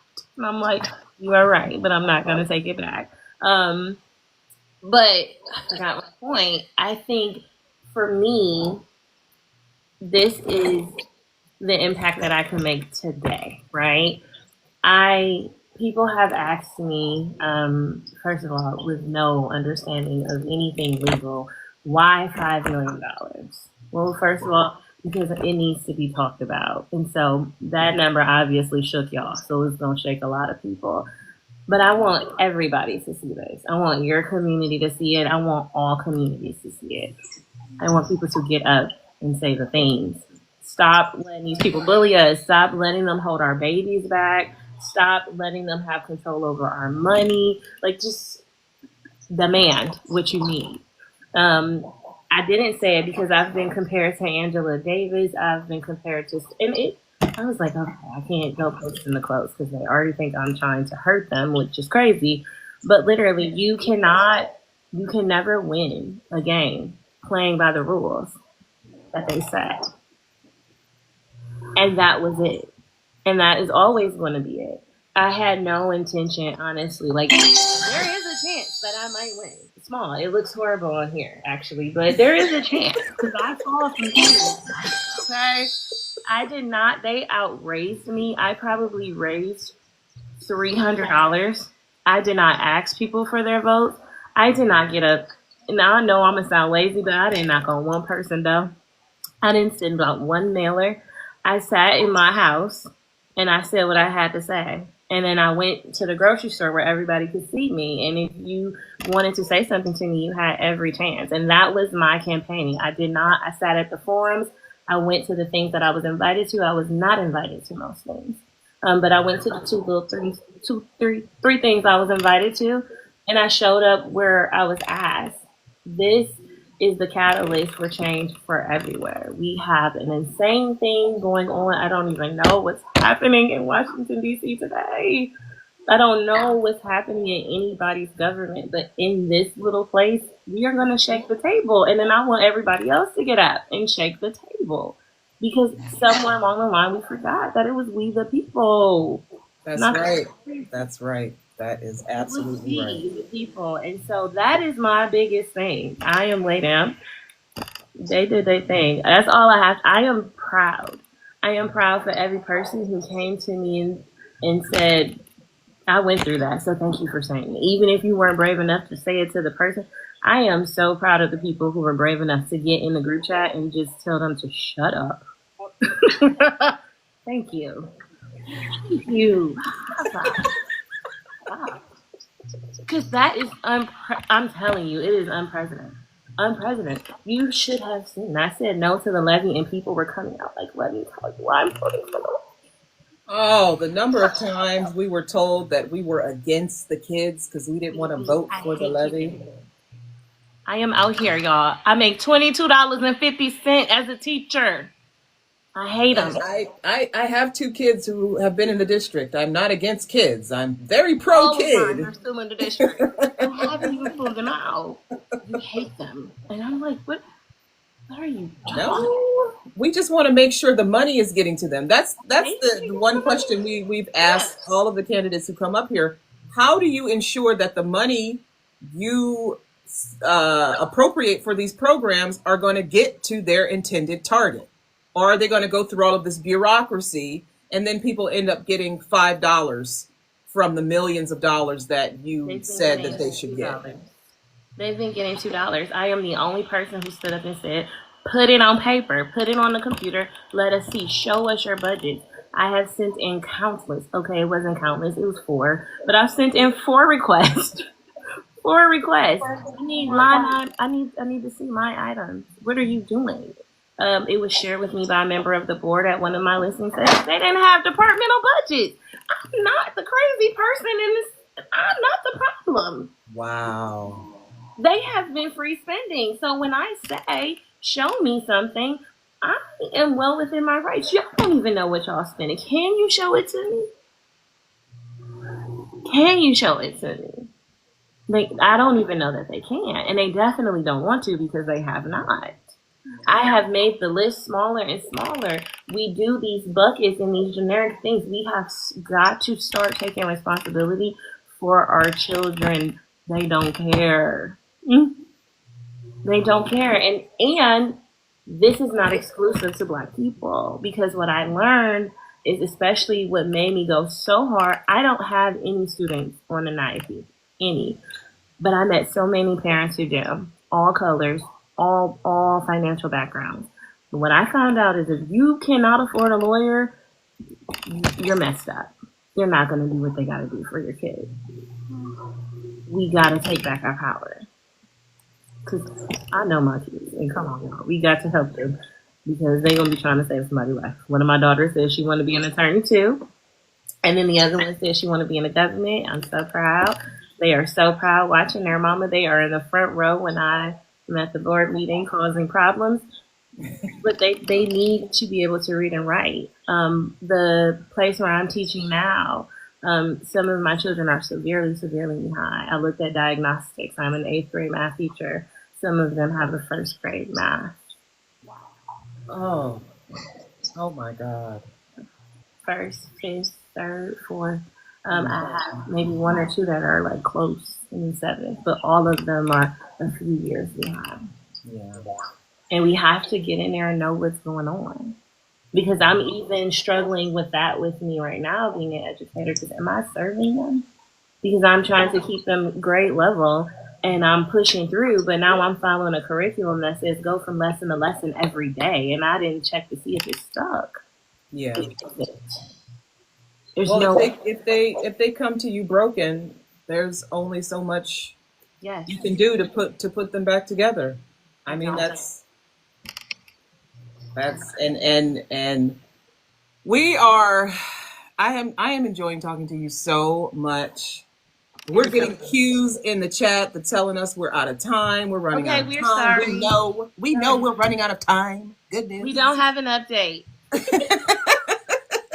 I will tell y'all tomorrow, though. But Ardelia, thank you so much for your courage, your clarity, your commitment to this. We don't know the results, so we're not going to say if you won or lost, but you've won something deeper, and that is the trust, the momentum, and a community that's ready to keep pushing. I know I am. I absolutely am. Alice, do you have any final thoughts? I don't. I did want to mention, though, I don't know if you saw in our chat, Jaden Williams, he was one of the gentlemen that we actually interviewed a couple of weeks ago. He did win his mayoral race in Stockbridge, Georgia. 22 years old. 22 years old. Young black man, 22 years old. 2 years old. So I just want to give a shout out. I'm sure he is celebrating with his family. But I did want to congratulate him because he was incredibly intelligent, super smart kid. He's got so much future ahead of him, and maybe we'll see him in the presidential polls one day. So another very determined young person. All it takes is for you to just do it, and then you have to be consistent, and you have to care, like you said. You have to have that care for who you want to serve. Yes. And that's what you've shown us, Ardelia. You have shown us that 100%. And we appreciate you so much. Thank you for coming here and being with us here tonight. And if you are around tomorrow, if you want to see more candidates, Ardelia and people in the audience, join us for our next town halls. We have a double header tomorrow, Wednesday, November 5th, featuring Rodney C. Glover at 6 p.m. Eastern. Rodney is running for the office of governor of the state of Florida. That's a big deal. And later that evening at 8 p.m. Eastern, we're featuring Johnny Antonio Bishop, who is running for Illinois U.S. House of Representatives in the state's 5th district. Another youngish looking. I love these young people. Yeah. And that's it for us tonight here at Our Vote Counts. Yes. Thank you so much, Ardelia, for being with us tonight. Thank you guys for having me. For being here with us. And remember, Our Vote Counts is a nonpartisan movement uniting Americans from all walks of life to empower voters, support candidates of integrity like Ardelia, and ensure every voice is heard. I hope a lot of you got the results tonight that you were looking for. If you didn't, keep voting. Don't give up. Don't give up. Don't give up. Don't give up. Through education, outreach, accountability, and action, we're building a stronger democracy, one informed voter at a time. Thank you for joining us. Remember, your vote is your power. Good night, everyone. Good night. Thank Good you. night, everybody. Congratulations, Jaden. Yes. See you later, Ardelia. See you guys. Bye.